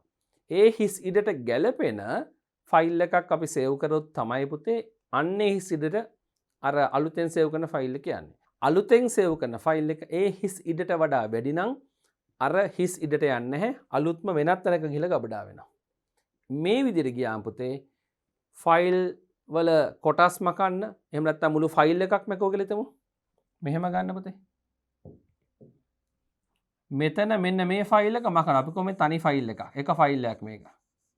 එක සෙක්ට් එකයි ගිහිලා තියෙන්නේ මේ ෆයිල් එක මකනවා. අපි යූසර් භාවිතයෙන් පස්සේ එක මකලා දානවා. බලන්න හිස් ඉඩක් එකතු වුණා. මෙන්න මේ සෙක්ට් එකේ ඉඩට ගැලපෙන ප්‍රමාණය ෆයිල් එකක් පස්සේ දවසක පස්සේ කාලෙක මේ දුරට තැටි ගබඩා කරොත් තමයි මේ ඉඩ පාවිච්චි වෙන්නේ. එහෙම නැති වුණොත් සෑහෙන කාලයක් කාලාන්තරයක් යනකම් මේකට ගැලපෙන ෆයිල් එකක් ආවේ නැත්නම් මෙතන සේව් වෙන්නේ නැහැ. ඒ ඉඩ එහෙමම තියෙනවා. මේ විදිහට පුතේ දෘಢ තැටියක් මත තියෙන දහස් සංඛ්‍යාත සෙක්ටර්ස් වලින් සෑහෙන ප්‍රමාණයක් 100,000 ගාණක් තවත් පුළුවන් තැන් තැන් වල ඉතුරුලා තියෙනවා. දහස් ගාණක සෙක්ටර්ස් තියෙනවා 100 ගාණක් තැන් තැන් වල හිසිඩවල් තියෙනවා. එතන මොකද වෙන්නේ? පරිගණකය දෘಢ තැටියේ ගොනු ගබඩා වෙලා තියෙන්නේ අපිලිවෙලට. ඉඩ නාස්ති වෙලා එකක් දෘಢ තැටියට නාස්ති වෙලා. අනිත් එක අපිලිවෙලයි. දෘಢ තැටිය පුරාම ෆයිල්ස් ස්කැටර්ඩ් වෙලා විසිරලා තියෙන්නේ. මෙන්න මේ වගේ වෙලාවක කිසියම් ගොනුවක් දෘಢ තැටියෙන් හොයලා අරගෙන ප්‍රධාන මතකයට අරන් ඇවිල්ලා ඕපන් කරන්න සාමාන්‍ය කාලයට අමතරව කාලයක් වැය වෙනවා. එහෙම ප්‍රෝග්‍රම්ස් ගොඩක නැත්තම් ෆයිල්ස් දහස් ගානකට මේක වෙනකොට පුතේ සාමාන්‍ය පරිගණකයේ සාමාන්‍ය වැඩ කිරීමේ වේගය අඩු වෙනවා. ඒ කියන්නේ පරිගණකය මන්දගාමී වෙනවා. තේරුණාද? මම ආයි කියන්නම් දෘಢ තැටියේ තැනින් තැන හිස් ඉඩ ඇතිවීමෙන් පරිගණකයේ දෘಢ තැටිය පුරාවටම ගොනු ෆෝල්ඩර්ස් සහ ෆයිල්ස් තැන තැන විසිරලා තියෙන පුළුවන්. එහෙම වුණාම දෘಢ තැටියේ ක්‍රියාකාරී කාර්යක්ෂමතාවය අඩු වෙනවා. ඒ කියන්නේ වේගය අඩු වෙනවා. අඩු වෙන්නේ කොහොමද? ෆයිල්ස් හොයන්න ගියාම ගතවන වෙලාව වැඩි. නිවසේ බඩු පිළිවෙලට ඔබේ අම්මා තාත්තා තියන් ඉන්නවා. ඔබ උපකල්පනය කරන මේවා තැන් තැන් වල දාලා තියෙන්නේ කියලා. අපිළිවෙලට තැන් තැන් වල දාලා තිබුණොත් චූටි දුවේ පුතේ මොකද වෙන්නේ? උදේ ඉස්කෝලේ යන්න ඔබ ඔබේ පොත් මේසේ අවුල් වෙලා නම් පොත් ටික හොයාගන්නේ. ඔබේ ඇඳුම් එක එක කාමරවල සපත්තු දෙක කාමර දෙකක අපිළිවෙලට තැන් තැන් වල දැම්මොත් ඔබ යම් වැඩක් කරද්දී පෑන හොයන්න, පැන්සල හොයන්න නේද? තාත්තා ගෙදර බඩු පිළිවෙල තියන් ඉන්න පුතෙක් ඒව අවුල් කරොත් එහෙම තාත්තට ඒ බඩු ටික හොයාගන්න වැඩක් කරන වෙලාවට සෑහෙන වෙලාවක් නාස්ති වෙනවා. අන්න ඒ වගේ ගොනු ටික පිළිවෙලට ගබඩා නැතුව තනින් තන විසිරලා තිබුණොත් ඒ කියන්නේ දුවේ පුතේ මෙන්න මේ වචනෙන් ගන්නවා මං මේ ෆ්‍රැග්මන්ටේෂන් වෙලා තිබුණොත් ෆ්‍රැග්මන්ට් වෙලා ඛණ්ඩනය වෙලා තිබුණොත් ඛණ්ඩනය වෙලා තිබුණොත් ෆ්‍රැග්මන්ට් වෙලා තිබුණොත් මොකද වෙන්නේ පුතේ? දෘಢ තැටියේ තුල ෆයිල් සහ ෆෝල්ඩර්ස් හොයලා ප්‍රධාන මතකයට අරන් එන්න ගතවන කාලය වැඩි, දෘಢ තැටියේ කාර්යක්ෂමතාවය අඩුයි. ඉන් අදහස් වෙන්නේ පරිගණකයේ සමස්ත ක්‍රියාකාරීත්වය මන්දගාමී වෙනවා. දැන් තේරුණාද පුතේ? ෆ්‍රැග්මන්ටේෂන් නැත්නම් ඛණ්ඩනය වීමෙන්, ඩිස්ක් එක ඛණ්ඩනය වීමෙන්, තැටිය ඛණ්ඩනය වීමෙන් පරිගණකය කොහොමද මන්දගාමී වෙන්නේ කියලා. මේක ඇඩ්වාන්ස් නොලෙජ් එකක්. ඔබ මේක හොඳට ඔබේ මනසට එකතු කරගන්න. තව මොහොතකින් මම ඔබට කොහොමද ඩිස්ක් ක්ලීන් අප් එක කරන්නේ? ඔබට මතකයිනේ අපි කතා කරානේ ඩිස්ක් ක්ලීන් අප්. මේ තියෙන්නේ පුතේ. ඩිස්ක් ක්ලීන් අප් කොහොමද ප්‍රායෝගිකව මෙහෙයුම් පද්ධතිය තුල අපි භාවිත කරන්නේ කියන එකත්, ඩිස්ක් ඩීෆ්‍රැග්මන්ටේෂන් ප්‍රෝග්‍රෑම් එක කොහොමද මෙහෙයුම් පද්ධතිය තුල ප්‍රායෝගිකව පාවිච්චි කරන්න කියන එකත් මම දැන් ඔබට කියලා දෙන්න යන්නේ. එන්න මගේ චුටි දුවේ පුතේ අපේ පරිගණක තිරයට මම ඔබට එම වැඩසටහන් ක්‍රියාත්මක කරන ආකාරය පැහැදිලි කරලා දෙන්න. හොඳයි චුටි දුවේ පුතේ, දැන් අපි යන්නේ ඩිස්ක් ක්ලීන් අප්. කොහොමද කරන්නේ? ඒත් එක්කම මම ඔබට කියලා දුන්නා ඩිස්ක් ඩීෆ්‍රැග්මන්ටේෂන්. මේ දෙක ප්‍රායෝගිකව කියලා දෙන්න යන්නේ කොහොමද මේ සර්විස් දෙක නැත්තම් මේ සේවාවන් දෙක පාවිච්චි කරන්න කියලා. එන්න පුතේ තිරයට. ඔබට මේ ඩෙස්ක්ටොප් එකට ඇවිල්ලා මෙතන කෙලින්ම සර්ච් කරන්න පුතේ ඩිස්ක් ක්ලීන් අප් කියන එක. ඩිස්ක් කියන වචනය ටයිප් කරනකොට මෙන්න ඩිස්ක් ක්ලීන් අප් කියන එක මතුවුණා. මම මෙයා මත ක්ලික් කරනවා. මෙන්න පුංචි වින්ඩෝ එකක් එනවා. මෙතන මේ මොකක්ද අහන්නේ? Disk cleanup drive selection කියලා තියෙනවා. Select the drive you want to clean up. ඔයාලට මතකයි අපේ hard disk එක නැත්තම් මේ පරිගණක නම් තියෙන SSD එක. ඒ ද්විතීයික ආචායනය කොටස් දෙකකට බෙදලා තිබ්බ C සහ D කියලා. දැන් මෙතන අහනවා ඔබට මොන කොටසද, මොන partition එකද නැත්නම් මොන drive එකද? ඔය partition එකට drive කියලාත් කියනවා. hard disk drive නේ. SSD solid state drive. හරි. වචන තේරෙන්නේ පුතේ? එම drive එකේ මොන කොටසද කියලා අහනවා අපට ඉස්සෙල්ලම clean up කරන්න ඕන. මෙතනින් තෝරගන්න පුළුවන්. C එකද D එකද? මම D එක ගන්නම්, එහෙම නැත්නම් C එක ගන්නම්. අපි C එක ගමු. හරි. C එක තෝරලා මම OK කරනවා. හරි. මේ බලන්න පුතේ. Disk Cleanup OS කියන මෙන්න මේ වින්ඩෝ එක මතුවුණා. පැහැදිලිනේ? හරි. එතකොට මෙතන අහනවා you can use disk cleanup to free up to 4.91 GB of disk space on OS. හරි. අපට පුළුවන් පුතේ ගිගාබයිට් 4.91ක ඉඩක් ඉතුරු කරගන්න. ඔව්, අනවශ්‍ය ප්‍රෝග්‍රෑම් ඒ ප්‍රමාණයක් පිරලා තියෙනවා. එදත් ඒ ටික මකලා දාලා අපට පුළුවන් ඩිස්ක් එක ක්ලීන් අප් කරන්න මෙන්න මේ ප්‍රමාණයටම ෆ්‍රී කරගන්න පුළුවන් අනවශ්‍යව මකලා. මෙන්න බලන්න පුතේ මොනවද මේ මකන්න කියලා කියන්නේ? downloaded program file තියෙනවා නම් ඒවා අයින් කරන්න පුළුවන්. හැබැයි එහෙම ඒවා නැහැ. මේ 0 bytes. temporary internet file තියෙනවා. සාමාන්‍ය පුතේ ඉන්ටර්නෙට් අපි යද්දි ඉන්ටර්නෙට් අන්තර්ජාලය තුල අපි සැරිසරනකොට වෙබ්සයිට්ස් වලට යන උදව් වෙන්න తాවකාලික ෆයිල්ස් අපේ පරිගණකේ ගබඩා වෙනවා.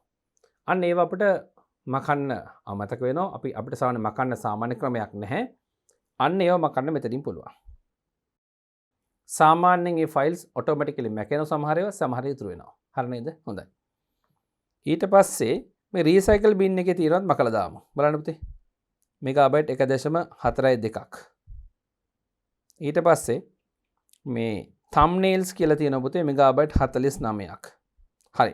total amount එක මෙගාබයිට් 51.1ක්.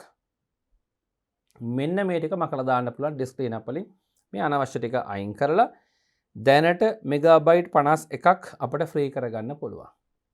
හරිද? ගිගාබයිට් 4.91ක් දක්වා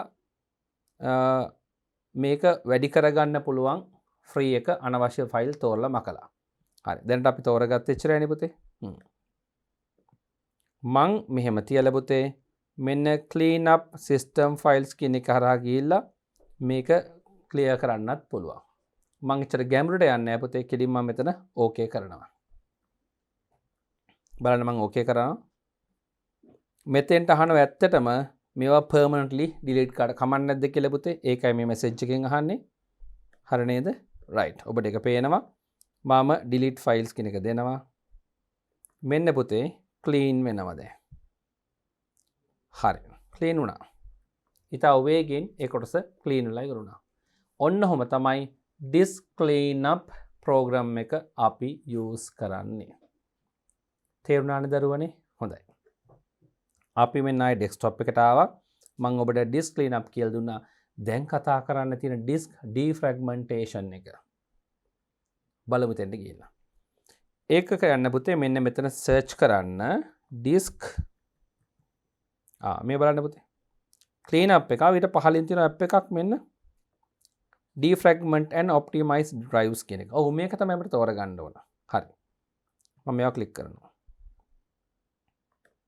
සැලකිල්ලෙන් බලමු මේ වින්ඩෝ එක. අපි බලමු ඉගෙන ගන්න. කොයි වගේද මෙයා? optimize drives කියලා මේ නම වෙනස් වෙලා තියෙනවා. පැරණි versions වල defragmentation කියන නමමයි තියෙන්නේ. හරිද පුතේ? පෙනුමත් ගොඩක් වෙනස්.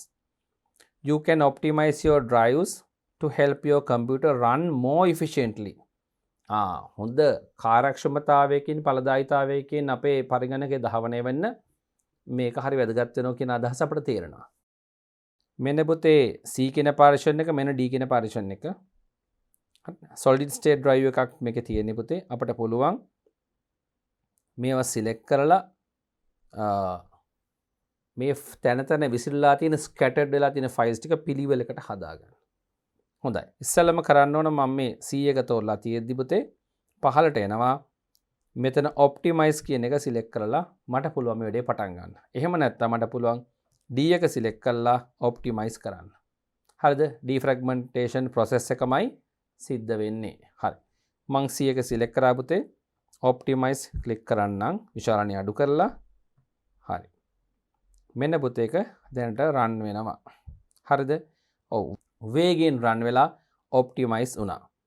මට ඕන ආයසරයක් මේක click කරන්න පුළුවන්. හරි. optimize වුණා. මෙන්න මෙයාව select කරලා මෙයාවත් click කරන්න. හරි. එයාවත් optimize වුණා. ඒක බොහොම වේගෙන් සිද්ධ වෙනවා. හැබැයි මේ defragmentation process එක සෑහෙන වෙලාවක් ගත වෙනවා. අපේ files බොහොම බහුල ලෙස දෘඩ තැටිය තුළ තැන වේගෙන් විසලා තියෙනවා. අනෙක් අතට අපේ පරිගණකයේ තිබෙන්නේ දෘඩ තැටි දහවකයක් නම් මේකට සැලකිය යුතු වෙලාවක් ගත වෙනවා. solid state drives වල පුතේ එහෙම file scattered වෙලා තියෙන ප්‍රමාණය සාපේක්ෂව අඩුයි. අර sectors සහ tracks හැදෙන formatting ක්‍රමවේදය තියෙන්නේ hard disk drive වල. ඒ නිසා එහිදී පුතේ මේක මේ files විසිරලා තියෙනවා පිළිවෙලකට සකස් කරලා අර නාස්ති වෙන ඉඩ වැඩකට ගන්න බලන් තත්ත්වයට පත් කරගන්න තරමක් වැඩි වෙලාවක් යනවා. පැහැදිලිද පුතේ? තව එක වැදගත් කාරණයක් කියන්නම් එන්න ස්ක්‍රීන් එකට. ස්ක්‍රීන් එකේ පහළින් තියෙනවා change settings කියලා. මෙන්න මෙතන මෙයාව ක්ලික් කරාම ලැබෙන වින්ඩෝ එකෙන් අපට පුළුවන් run on schedule කියලා. මේක schedule කරලා තියන්න පුළුවන් පුතේ දැනට මේකේ run වෙනවා මේ විදිහට. මේ මගේ පරිගණකේ ඒ නිසා තමයි පුතේ අර ගොඩක් වෙලා යන්න තරම් මේකේ fragment වෙන්න ගොඩාක් scattered වෙච්ච files නැත්තේ. කියන්නේ විසිරිච්ච තැන් වල විහිදුරු නැහැ. හැම සතියකට වතාවක්ම මේ බලන්න පුතේ automatically මේක සිද්ධ වෙන්න කියලා මම මෙතන check කරලා තියෙනවා. මේක check කරලා නොතිබුණා නම් ඒත් සැලකිය යුතු කාලයක් ගත වෙනවා. මොකද සෑහෙන කාලෙකින් මම defragmentation කාර්ය කරලා නැත්තා. මගේ පරිගණකේ සතිපතා මේක සිද්ධ වෙනවා. ඔබේ පරිගණකේ ඕනනම් දිනපතා හෝ මාස්පතා හෝ මේක කරන්න පුළුවන්. දිනපතා නෙවෙයි මම දාන්නේ සතිපතා මේක සිද්ධ වෙන්නේ කියලා. හරි. මේක ඕකේ කළා මම අයින් වෙනවා. මෙන්න චූටි දුල පුතාලට මම ඩීෆ්‍රැග්මන්ටේෂන් එකත් කියලා දුන්නා. හොඳයි. අපි එහෙනම් යමු අපේ පාඩමේ ඉතුරු කොටස් ටික සාකච්ඡා කරන්න. හොඳයි ආදරණීය දුවේ පුතේ. ඔන්න මම ඔබට ඩිස්ක් ක්ලීනප් එක කොහොමද ක්‍රියාත්මක කරන්නේ, ඩිස්ක් ඩීෆ්‍රැග්මන්ටේෂන් එක කොහොමද ක්‍රියාත්මක කරන්නේ කියලා පැහැදිලිවම කියලා දුන්නා. හරි නේද? එහෙනම් මේ ප්‍රායෝගික කොටසත් පස්සේ අපි යමු මෙතනින් ඉස්සරහට. පියවර 3 කියන්නේ පුතේ ඉහත සියල්ල කළ පසුත්. මොනවද ඉහත සියල්ල? අපි බලමු. මේ ගැටලුවට දාලා මෙන්න පුතේ මුලින්ම කරේ මොකද්ද? ස්ටාර්ට්අප් ප්‍රෝග්‍රෑම්ස් අනවශ්‍ය විවත් කරා, ඩිස්ක් ක්ලීන් අප් කරා, ඩිස්ක් ඩිෆ්‍රැග්මන්ටේෂන් ක්‍රියාත්මක කරා. ඒ ඔක්කොමත් කරලා පුතේ තවමත් පරිගණකයේ යම්කිසි ප්‍රමාණයකින් මන්දගාමී නම් අපික මන්දගාමී බව අඩු වුණා. නමුත් තව පොඩ්ඩක් තියෙනවා. එහෙමනම් අපට කරන්න වෙනවා මෙහෙයුම් පද්ධතිය පිළිසකර කිරීම නැත්නම් රෙපෙයාර් කිරීම. පැහැදිලිද පුතේ? සමහර වෙලාවට අපේ පරිගණකය ඩිස්ක් ක්ලීන් අප් කරලා ස්ටාර්ට්අප් ප්‍රෝග්‍රෑම්ස් අයින් කරලා ඩිස්ක් ඩිෆ්‍රැග්මන්ටේෂන් එකත් කරලා ඒ ඔක්කොම කරත් පරිගණකයේ විශාල ලෙස මන්දගාමී වීම තියෙන්න පුළුවන්. ඒකට හේතුව ඩිස්ක් එකේ ක්ලීන් අප් එකේවත් ෆ්‍රැග්මන්ටේෂන් ගැටලුවක් නෙවෙයි, මෙහෙයුම් පද්ධතියේ වඩා මොකක් හරි ක්‍රිටිකල් ගැටලුවක් ටිකක් තදබල දෝෂයක් තියෙන්න පුළුවන්. අන්න ඒක පුතේ අපි අනිවාර්යෙන්ම මොනා කරන්න ඕනද? රෙපෙයාර් කරන්න ඕන. මෙහෙයුම් පද්ධතිය පිළිසකර කිරීම කරන්න ඕන. කොහොමද පුතේ එතකොට මේ මෙහෙයුම් පද්ධතිය රෙපෙයාර් කරන්නේ? මේකට අපට කරන්න පුළුවන් කරුණු කාරණා කිහිපයක් තියෙනවා. අපි බලමු මෙහෙයුම් පද්ධතිය රෙපෙයාර් කරන්නේ කොහොමද කියලා දැන්. මේ සඳහා මට ඔබ වෙනුවෙන් මගේ පරිගණකේ ප්‍රායෝගිකව කරලා පෙන්නන්න වෙනවා. එන්න චුටි දුවේ පුතේ අපේ පරිගණකයට. හොඳයි දුවේ පුතේ, දැන් අපි යන්නේ මෙහෙයුම් පද්ධතිය රෙපෙයාර් කරන්න. අපේ බයිසිකලය, වාහනය, නැත්නම් ගෙදර තිබෙන වෙනත් යන්ත්‍රයක් හෝ උපකරණයක් හානි වුණාම නේද? අබලන් තත්ත්වයටපත් වුණාම අපි ඒව රෙපෙයාර් කරගන්නවා. හරි. අන්න ඒ වගේ දැන් මෙහෙයුම් පද්ධතියත් රෙපෙයාර් කරන්න පුළුවන්. මම ඔබට මේ රෙපෙයාරින් කාරණේ ගොඩාක් ලොකු වැඩක් පුතේ මෙහෙයුම් පද්ධතිය මම කලින් කිව්වා වගේ. මේක සම්පූර්ණ විස්තරාත්මකව කියලා දෙන්න යන්නේ නැහැ. මම උත්සාහ ගන්නවා ඒ සඳහා පොඩි මඟ පෙන්වීමක් පමණක් ලබා දෙන්න ඔබට ඒවක් ඉටු කරගන්න තියෙන ස්ථාන වලින්. හරි. එන්න පුතේ ස්ක්‍රීන් එකට. මම මේ සඳහා මූලිකව යන්නේ පුතේ කන්ට්‍රෝල් පැනල් එකට. මම මෙතන සර්ච් කරන්න නැතුව මෙන්න මෙතන තියෙන කන්ට්‍රෝල් පැනල් කියන අයිකන් එක ඩබල් ක්ලික් කරනවා. හරි. කන්ට්‍රෝල් පැනල් එකේ මුලින්ම පුතේ අපිට මේ සඳහා ගන්න තියෙන හොඳම ඔප්ෂන් එක මෙන්න මේ ට්‍රබල් ෂූටින් කියන කෙනා. ඔබට පේනවා ඇති. හරි නේද? හරි. මේ බලන්න මේකේ නමම විස්තරයක් තියෙනවා මේ නමත් එක්ක trouble shooting. Trouble shoot and fix common computer problems. මේක කොමන්. ගොඩක් ඩීප් යන්නේ නැහැ, ගැඹුරට යන්නේ. පොදු භාවිතයන් වල තියෙන ගැටලු මේකෙන් විසඳ ගන්න පුළුවන්. මම මේවා ක්ලික් කරනවා. මේ කොටස් වලට වෙන් වෙනවා පුතේ මේ විදිහට ප්‍රෝග්‍රෑම් එරර්ස් තියෙනවා නම් හදන්න පුළුවන්. හાર્ඩ්වෙයාර් සහ සවුන්ඩ්ස් වල තියෙන එරර්ස්, නෙට්වර්ක් and ඉන්ටර්නෙට් වල තියෙන errors, system and security errors මෙන්න මේවා පුතේ විසඳ ගන්න උදව් වෙනවා. මේ බලන්න troubleshoot computer problems. Click on a task. මෙන්න මේ task ගැන කියන්නේ automatically troubleshoot and fix common computer problems. හරි. මේවා ක්ලික් කළා අපට පුළුවන් මේවා විසඳ ගන්න.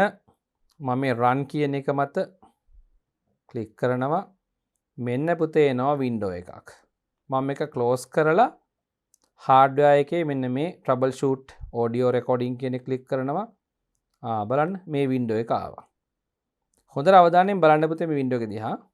මෙතනත් මම මෙන්න මේ මත ක්ලික් කරනවා බලන්න එන වින්ඩෝ එක. ඔබට තේරෙනවා එකම වින්ඩෝ එක මතුවෙන්නේ. ඔව්. එහි තෝරා ගැනීම කරන මේ ප්‍රෝග්‍රෑම් එක වෙනස් වෙනවා. මේක ඔටෝමැටිකලි අපට උදව්වක් ලැබෙනවා. මෙහෙම next යන්න තියෙන්නේ. දැන් මෙන්න ඩිටෙක්ට් කරනවා. මොකක් හරි ගැටලුවක් හાર્ඩ්වෙයාර් වල තියෙනවද කියලා ඩිටෙක්ට් කරා යා. ඊට පස්සේ අපෙන් අහනවා මෙන්න මේ අතර තියෙන මොකක් හරි ගැටලුවක් තියෙනවා මේ ප්‍රෝග්‍රම්ස් වල ක්ලික් කරලා පෙන්වන්න කියලා. අපි Skype drive වල ගැටලුවක් තියෙනවා නම් මෙන්න මෙහෙම select කරලා next දුන්නම හරි. එතන මේ ප්‍රෝග්‍රම්ස් වල මොන හරි ගැටලුවක් තියෙද කියලායි අපි කියන්නේ. තියෙනවද නැද්ද කියලා. අපි කියමු අපට යම්කිසි software එකක ගැටලුවක් ආවා කියලා. මෙහෙයුම් පද්ධතිය යම් සර්විස් එකක ගැටලුවක් ආවා කියලා. අන්න ඒක මෙතනින් select කරන්න. select කරලා මෙන්න මෙහෙම next දෙන්න. දැන් මෙයා ඒක solve කරන්න බලනවා.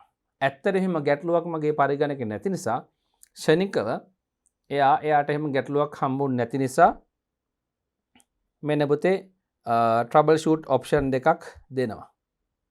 මම trouble shoot program කෙනෙක් ක්ලික් කරනවා. එයා යම් ප්‍රශ්න ටිකක් අහනවා මොනවද කරන්න ඕන කියලා. එතකොට අපි කියමු මේ ප්‍රශ්නේ මොකක්ද කියලා අපිට තේරෙන්නේ නැහැ. ඒ නිසා I don't see my problem listed කියන එක මෙන්න මේක check කළා මම next යනවා. තොර Windows 8ද 7ද මේ වගේ ප්‍රශ්න අසමින් ඒවා ඔබ පොඩක් කියවලා තේරුම් ගනිමින් ඉස්සරහට යන්න. ඔබ තෝරන option එක අනුව එන screen එක වෙනස් වෙනවා. එතකොට ඔබට තේරෙනවා එක options තියෙනවා. ඒතර screens ගන්න විශාල ප්‍රමාණයක් මේ ඔක්කොම අපිට කතා කරන්න ලාවක් නැහැ. මේවා බොහොම පරිස්සමෙන් හිමින් කරන වෙනස්කම් සටහන් කරගනිමින් කරන්න චොඩුදුවේ පුතේ නිවසේදී ඔබ කරද්දී. පාසලේදී මෙවැනි දෙයක් අත්අදා බලනවා නම් පළවෙනි දේ තමයි ඔබ ඇඩ්මිනිස්ට්‍රේටර් account එකෙන් යන්න ඕන. ස්ටුඩන්ට් account එකෙන් ගිහලා මේක කරන්න බෑ. ඒ නිසා චොඩුදුවේ පුතේ ගුරුවරයාගේ මඟ පෙන්වීම අවශ්‍යමයි. පැහැදිලි නේද? හොඳයි. එහෙනම් ආදරණීය දරුවනේ මෙන්න මම ඔබට මේක කැන්සල් කරන පුතේ ඔබට පෙන්නවා trouble shooting program එක use කරලා කොහොමද අපේ මෙහෙයුම් පද්ධතියේ ගැටලු විසඳ ගන්න අපි එකට ප්‍රවේශ වෙන්නේ කොහොමද කියලායි පෙන්වුවේ. හරි. මම මේක ආපස්සට යනවා. මෙතනින් හෝ මෙතනින්. හරිද? trouble shooting කියන එක කතා කරලා ඉවරයි. අපේ පරිගණකයේ මෙහෙයුම් පද්ධතියට හෝ වෙනත් මෘදුකාංග වලට හානි වෙන්න පුළුවන් පුතේ අනිෂ්ට මෘදුකාංග වලින්. වෛරස් හෝ වෙනත් ඕනෑම අනිෂ්ට මෘදුකාංගයකින්. අන්න ඒකට එරෙහිව ආරක්ෂාවක් සලස ගැනීමත් මෙහෙයුම් පද්ධතියට දෝෂ නිරාකරණ අවස්ථාවක්ම තමයි. දෝෂය ඇති වෙන්න කලින් ඒකට විසඳුමක් හොයා ගැනීම. මම ඒක කියලා දෙන්නම්. control panel එක ඇතුලේ මෙන්න මෙහෙම Windows Defender Firewall කියලා තියෙන පුතේ icon එකක්. විශාලනේ කරලා පෙන්නන්නම් බලන්න. Windows Defender Firewall set firewall security options to help protect your computer from hackers and malicious software. hacker වරුනේ බලහත්කාරයෙන් නැත්නම් අනවසරින් ප්‍රවේශ වන්නන්ගෙන් අපට ආරක්ෂාවක් ලැබෙනවා. හරි. අපි බලමු පුතේ මෙතන Windows Defender මේ firewall එකට මම යනවා. බලන්න පුතේ private network public network කියලා සාමාන්‍යයෙන් අපි පාවිච්චි කරන concept දෙකක් තියෙනවා. පොදුවේ හැමෝම පාවිච්චි කරන ජාලයකට සම්බන්ධ වෙලා ඉන්න වෙලාවක අපි ඉන්නේ public network එකේ. අපේම network එකේ කියනවා නම් ඒක private network එකක්. හරි. මෙන්න මේ කරුණ ටික පොඩ්ඩක් බලන්න. දැනට මම මගේ Windows firewall එක on කරලා තියෙන්නේ. හරි නේද? හරි. ඒක ඔබට තේරුණා. මෙන්න මේ පැත්තට ආවොම් මෙන්න මේ දෙවනියට තියෙන මේ කරුණ බලන්න. turn Windows Defender Firewall on or off. ඒ කියන්නේ turn on කරන්න පුළුවන්, turn off කරන්න පුළුවන්. ඔබේ පරිගණකේ මෙන්න මෙතන පුතේ Windows Defender Firewall state එක. Defender Firewall එක එහි තත්ත්වය off තත්ත්වය තියෙනවා නම් අනිවාර්යයෙන්ම මෙතනින් ගිහිල්ලා ඒක on කරගන්න. මෙන්න මෙතෙන්ට යන්න ක්ලික් කරාම මේ වගේ window එකක් ඔබට පෙන්වන්නේ. හරි නේද? එහි මේ බලන්න පුතේ මම කොළ පාටින් තියෙන turn on Windows Defender Firewall කියන එක තමයි select කරලා තියෙන්නේ. මේක off කරනවා නම් රතු පාටින් තියෙනවා turn off Windows Defender Firewall කියන එක not recommended. කිසිම දෙයක් නිර්දේශ කරන්නේ නැහැ කරන්න කියලා. හරිද? හරි. මම නැවතත් මේක turn on කරනවා. හරිද? මෙන්න මේක මේ තියෙන පුතේ private network settings වලට අදාළව ඒක විතරක් මදි. public network settings වලට අදාළව තියෙන මේ turn on කියන එක select කරලා තියෙන්න ඕන. මේ දෙකම turn on කරලා තියන්න firewall එක හා සම්බන්ධව මේ ජාල ක්‍රම දෙකටම අදාළව. පැහැදිලි නේද දුවේ පුතේ? හොඳයි. මෙන්න මං ඔබට කියලා දුන්න පුතේ ආරක්ෂාව සලසගන්න හැටි අපේ මෙහෙයුම් පද්ධතියට සහ අනිකුත් සියලුම දත්ත මෘදුකාංගවලට අපි අන්තර්ජාලයට ප්‍රවේශ වෙලා ඉන්නකොට විශේෂයෙන් මේ ෆයර්වෝල් එක මගින් හොඳ ආරක්ෂාවක් අපට දෙනවා. ඒ සඳහා මේ ෆයර්වෝල් එක ඔන් කරලා තියන්න ඕන. හරිනේද? එතකොට මේ හානිකර මෘදුකාංග වලින් විය හැකි ගැටලු වලින් ආරක්ෂා වෙන්න පුළුවන්. හොඳයි. මම මෙතනනුත් පුතේ ආපස්සට එනවා. ඔබට මං කියලා දුන්නා මේ trouble shooting කියන option එක. ඔබට මං කියලා දුන්නා Windows Defender Firewall කියන option එක. මේ දෙක අපට මේ ගැටලු වලින් නිදහස්ව ඉන්න අපේ මෙහෙයුම් පද්ධතිය ඒ වගේම අනිකුත් software ආරක්ෂා කරගන්න හොඳ උදව්වක් දෙනවා. ඒ වගේම දුවේ පුතේ මෙන්න මෙතෙන්ට පොඩ්ඩක් එන්න. මේ මොකද්ද? backup restore. backup and restore. අපට පුළුවන් අපේ පරිගණකේ දත්තවල මෘදුකාංගවල බැකප් එකක් පවත්වා ගන්න. මෙන්න මෙයාව ක්ලික් කරලා විශාලයෙන් අඩු කරලා පෙන්නනවා නම් මෙන්න පුතේ බැකප් තත්වයට යන්න තියෙන අවස්ථාව. මේ වින්ඩෝ එකට ආවට පස්සේ අපට පුළුවන් පුතේ මෙන්න මේ බැකප් now කියන බටන් එක ක්ලික් කරලා අපේ දෘඩ තැටිය හෝ SSD මේ පරිගණකයේ තියෙන SSD එකක් අපේ ද්විතීයික ආචාර්යනේ තියෙන තොරතුරු වල බෑකප් එකක් ගන්න පුළුවන්. හරි නේද? එතෙන්දී වැදගත් වෙන කාරණේ තමයි බලන්න ඕනේ ඒ සඳහා කොච්චර ඉඩක් අවශ්‍යද කියලා. බලන්න පුතේ. මෙතන තියෙන්නේ ගිගාබයිට් 292ක ධාරිතාවෙන් D කියන මෙන්න මේ පාර්ටිෂන් එකේ දැනට ගිගාබයිට් 6.9යි තියෙන්නේ. ෆ්‍රී තියෙන්නේ එච්චරයි. හරිද? එතකොට බෑකප් එක අපි ස්ටාර්ට් කරොත් මේ බෑකප් now කියලා මේක ක්ලික් කරොත් බෑකප් එක ක්‍රියේට් වෙනවා ගිගාබයිට් 253.5 බිංදුව. එතකොට මේ D පාර්ටිෂන් එකේ මේ බෑකප් එක සකස් කරන්න පුළුවන්ද? බෑ. එහෙනම් අපිට සිද්ධ වෙනවා එක්ස්ටර්නල් හાર્ඩ් ඩිස්ක් එකක් පුළුවන් අපිට කනෙක්ට් කරන්න පුතේ අපේ පරිගණකයට. අන්න එතන බෑකප් එක සකස් කරන්න පුළුවන්. නැත්නම් DVD එකක් නැත්නම් Blu-ray එකක් පාවිච්චි කරලා බෑකප් කරන්නත් පුළුවන්. හරි නේද? right. ඒ සඳහා මේ manage space කියන එකට ගිහිල්ලා ඕනනම් මෙහි ඉඩකඩ පොඩ්ඩක් කළමනාකරණය කරගන්න පුළුවන්. බලන්න පුතේ වැඩි විස්තරයක් අපිට දෙනවා. data file backup එක මෙන්න මේ ප්‍රමාණයට එනවා කියනවා. වෙනත් other files free space total මෙන්න මේ ප්‍රමාණය යනවා කියලා කියනවා පුතේ. එතකොට අපිට මේක browse කරලා තව බලන්න පුළුවන් D partition එක ඇතුළේ. මේ ඔක්කොම මම ඔබත් එක්ක සාකච්ඡා කරන්න යන්නේ නැහැ පුතේ. හොඳයි දුවේ පුතේ මම සරල හැඳින්වීමක් මෙතන ඔබට කරේ. backups ගැන ඔබට පුළුවන් ඔබේ දත්ත හදිසි ගැටලුවකින් අපි කියමු හැක් කරලා හානි කරලා තිබුණත් වෙනත් දෘඩාංග හානි වීමකින් විනාශ වුණත් බෑකප් එකක් වෙනම තැනක තියාගෙන හිටියොත් විශේෂයෙන් එක්ස්ටර්නල් හાર્ඩ් ඩිස්ක් එකක පුතේ නේද ද්විතීයික ආචාර්යනයක බාහිර ද්විතීයික ආචාර්යනයක අපි බෑකප් එකක් තියාගත්තොත් හරි වටිනවා. අපි අලුතෙන් ෆයිල්ස් හදන්න මේ බෑකප් එක අලුත් කරන්න ඕන. මෙතෙන්ට ඇවිල්ලා බෑකප් එක අලුත් කරන්න පුළුවන්.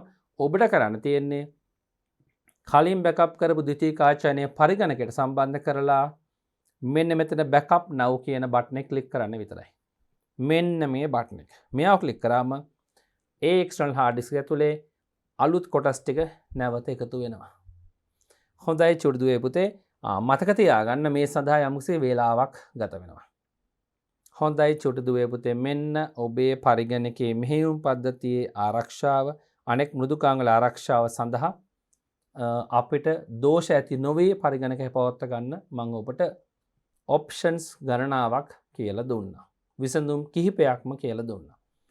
එහෙනම් දුවේ පුතේ තවත් විසඳුම් මෙතන කතා කරන්න තියෙනවා. මේ සියල්ල කතා කරන්න අපට මේ පාඩම තුල ඉඩකඩ වෙලාව මදි. ඒ නිසා මා මේ කොටසෙන් නතර වෙනවා දුවේ පුතේ.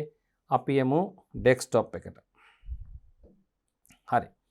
එහෙනම් මෙහෙයුම් පද්ධතියේ යම් ගැටලු කල් වේලා ඇතුව සකස් කරගන්න විදිහ මම කිව්වා. ඒතර රිපෙයාරින් වලට පස්සේ යන්න අවශ්‍ය වෙන්නේ නැහැ. රිපෙයාරින් සඳහා තවත් අපට කළ හැකි දේවල් තිබෙනවා. අපි දැනට මේ කොටස් ටික සාකච්ඡා කළා පාඩමේ ඉස්සරහට යන්න. හොඳයි ආදරණීය දුවේ පුතේ මෙන්න අපි එහෙනම් අපේ මෙහෙයුම් පද්ධතිය හොඳ මට්ටමින් පවත්වා ගන්න අපි කළ යුතු දේවල් ටිකක් සාකච්ඡා කරා. විශේෂයෙන් මේ රිපෙයාරින් එක නේද? ට්‍රබල් ෂූටින් කියන ඔප්ෂන් එක අපි පාවිච්චි කරා. තව කොහොමද මේක මේන්ටේන් කරන්නේ? ආරක්ෂාව පැත්තෙන් ගත්තම හානි කරන මෘදුකාංගය ඇවිල්ලා අපේ මෘදුකාංග වලට හානි කරන දත්ත වලට ඒකෙන් ආරක්ෂා වෙන්නේ ෆයර්වෝල් එක කොහොමද මේන්ටේන් කරන්න කියලා මේ කරුණු ටික ඔක්කොම ඔබ ප්‍රායෝගිකව ඉගෙන ගත්තා. දැන් ඔබ ගාව ලොකු දැනුම් සම්භාරයක් තියෙනවා. අපි යමු පුතේ ඊළඟ පියවරේ මොකක්ද අපට කරන්න කියන්නේ කියලා බලන්න. එයද අසාර්ථක වන්නේ නම් මෙහෙයුම් පද්ධතිය ප්‍රතිස්ථාපනය කරන්න. ඔව් මේ ඔක්කොම ටික කළත් අපේ පරිගණකය ඉතා විශාල ලෙස මන්දගාමි තත්ත්වයේ තියෙනවා නම් ඊළඟට තුලා තියෙන සොලියුෂන් එක නම් පුතේ මුකුත්ම නෙවෙයි. අපට සිද්ධ වෙනවා මෙහෙයුම් පද්ධතිය ප්‍රතිස්ථාපනය කරන්න. රීඉන්ස්ටෝල් කරන්න වෙනවා. මෙහෙයුම් පද්ධතියක් රීඉන්ස්ටෝල් කරන්නේ කොහොමද? ඔව් මෙහෙයුම් පද්ධතියක් රීඉන්ස්ටෝල් කරන එක ටිකක් ලොකු ප්‍රොසෙස් එකක්. එතෙන්දිත් වැදගත්ම දේ තමයි අපේ දත්තවල ආරක්ෂාව.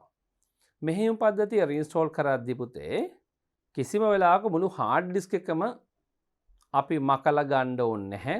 මම අර කලින් කිව්වා වගේ මෙහෙයුම් පද්ධතිය අපේ දෘඩ තැටියේ පාර්ටිෂන් වලින් C පාර්ටිෂන් එකේ විතරයිනේ තියෙන්නේ. අන්නේ C පාර්ටිෂන් එක විතරක් ෆෝමැට් කරලා අපට පුළුවන් නැවත එතෙන්ට මෙහෙයුම් පද්ධතිය රීඉන්ස්ටෝල් කරන්න. හරිද? අනිවාර්යෙන්ම C වල ගබඩා කරලා තියෙන සියලුම දත්ත ටික වෙනත් මෘදුකාංග සියල්ලම ඉවත් වෙලා යනවා. අනිවාර්යෙන්ම පුතේ අපි අලුතෙන්ම මෙහෙයුම් පද්ධතිය රීඉන්ස්ටෝල් කරාට පස්සේ අපේ පරිගණකයේ භාවිතයට අවශ්‍ය වෙන අනිකුත් මෘදුකාංග ටික අපි හොයලා අරගෙන ඉන්ස්ටෝල් කරගන්න වෙනවා. පැහැදිලි නේද? ඒ නිසා ඔබ හොඳම දේ තමයි C කොටසේ යම් දත් ඔබ ගබඩා කරලා තියෙනවා නම් උදාහරණයක් විදිහට ඔබ ඩෙස්ක්ටොප් එකේ දත්ත ගබඩා කරලා තියෙනවා නම් ඒවයි තියෙන්නේ C එකට. C එක ෆෝමැට් කරලා අලුතෙන් ඔපරේටින් සිස්ටම් එක නැත්තම් මෙහෙයුම් පද්ධතිය දැම්මට පස්සේ ඩෙස්ක්ටොප් එකේ තියෙන කිසිවක් ඔබට ආයෙ ලැබෙන්නේ නැහැ. ඊට අමතරව ඔබේ පරිගණකේ තියෙන පුතේ ෆයිල් එක්ස්ප්ලෝරර් එක හරහා ගිහින් බලන්න පුළුවන් තැනක් මම ඔබට ඒක කලින් පෙන්නුවා. අන්න ඒ කොටසේ ඔබට බලා ගන්න පුළුවන් පුතේ මියුසික් තියෙනවා, පික්චර්ස් තියෙනවා, ඩවුන්ලෝඩ් තියෙනවා, මයි ඩොකියුමන්ට් කියලා තියෙනවා, ෆෝල්ඩර්ස් ගණනාවක් තියෙනවා. මෙන්න මේ ෆෝල්ඩර්ස් සෑම එකේම ගබඩා කරලා තියෙන දත්තත් ඔබට අහිමි වෙනවා C එක ෆෝමැට් කරනකොට. ඇයි එම ෆෝල්ඩර්ස් ටික අයිති වෙන්නේ C කියන පාර්ටිෂන් එකට. ඒ නිසා ඒවැ තියෙන දත්ත කල් වෙලා ඇතු ඉවත් කරගෙන තමයි පුතේ රීඉන්ස්ටෝල් කරන්න ඕන. මේ සඳහා ඔබට Windows නම් එහෙම නැත්නම් Linux එහෙම නැත්නම් Ubuntu එම මෙහෙයුම් පද්ධතිවල ඔබට කොපි එකක් තියෙන්න ඕන එක්සිකියුටබල් ආකාරයේ ගොනුවක් සහිතව. මොකද්ද මේ එක්සිකියුටබල් කියන්නේ? ඔබට මේක ඇහිලා තියෙනවනේ. ක්‍රියාත්මක කළ හැකි ආකාරය setup ෆයිල් එකක් එක්ක තියෙන ආකාරය හිතා ගන්න. අන්න ඒ විදිහට exe ෆයිල් එකත් එක්කම අවශ්‍යයි. අන්න එතකොට තමයි අපට පුතේ තිබෙන මෙහෙයුම් පද්ධතිය ඉවත් කළා අලුත් මෙහෙයුම් පද්ධතියක් දාන්න පුළුවන් වෙන්නේ. හොඳයි මගේ ආදරණීය චුටි දුවේ පුතේ ඔබට මේ කොටස ඉතා හොඳින්ම තේරුණා. හොඳයි දුවේ පුතේ එහෙමනම් මම ඔබට මේ පාඩම් කොටසදී මෙහෙයුම් පද්ධතිය ආශ්‍රිතව ඇතිවන දෝෂ මොනවද ඒව निराකරණය කරගන්න අපට කළ හැකි දෑ මොනවද කියලා සාකච්ඡා කරා. ඔබට මතකයි දුවේ පුතේ මෙහි තිබෙන මෙහෙයුම් පද්ධතිය ආශ්‍රිත දෝෂ මොනවද මේ? පරිගණකේ ආරම්භ වීමට බොහෝ වෙලාවක් ගත වෙනවා, සමාරම්භයේ සෑහෙන වෙලාවක් ගත වෙනවා මන්දගාමී. සමස්ත පරිගණකේ ක්‍රියාකාරීත්වය මන්දගාමී. පරිශීලක විධානයන් නිසලෙස ක්‍රියාත්මක වෙන්නේ ආරම්භක තිරේ හිස් වෙලා තියෙන පුළුවන්. මෙන්න මේ වයින් පුතේ මේ අවසාන දෝෂය හැරෙන්න අනෙක් දෝෂ ටික මා ඔබට පැහැදිලි කරලා දුන්නා. අපි දැන් මේ කතා කරමින් ඉන්නේ මෙහෙයුම් පද්ධතිය අපට ප්‍රතිස්ථාපනය කරන්න සිදුවන මට්ටමේ දෝෂයක්. හොඳයි දුවේ පුතේ එහෙනම් මේ පාඩම් කොටස කරුණු නැවත නැවත අධ්‍යයනය කරන්න, නැවත නැවත අධ්‍යයනය කළා ඔබේ දැනුම එකතු කරගන්න, ෂෝට් නෝට් ලියා ගන්න. ඒව ඔබ වෙනම පොතක පාවිච්චි කරන්න, පාසලේ ICT පොත පාවිච්චි කරන්න එපා. ඒක පාසලේ සටහන් වලට තබා ගන්න. එහෙමනම් මෙහෙයුම් පද්ධතිය ආශ්‍රිතව ඇතිවිය හැකි තවත් දෝෂ තියෙනවා. විශේෂයෙන් ඩෙස්ක්ටොප් එකේ මත කිසිම දෙයක් පේන්නේ නැති වෙන්න පුළුවන්. ඒ ගැටලුව හා ඒ ආශ්‍රිත වෙනකුත් ඇති වෙන්න පුළුවන් අනෙකුත් ගැටලු ටික අපි කතා කරමු ඊළඟ පාඩම් කොටසෙන් හමු වෙලා. ඒ නිසා මා මේ පාඩම් කොටසෙන් දැනට ඔබෙන් සමුගන්නවා.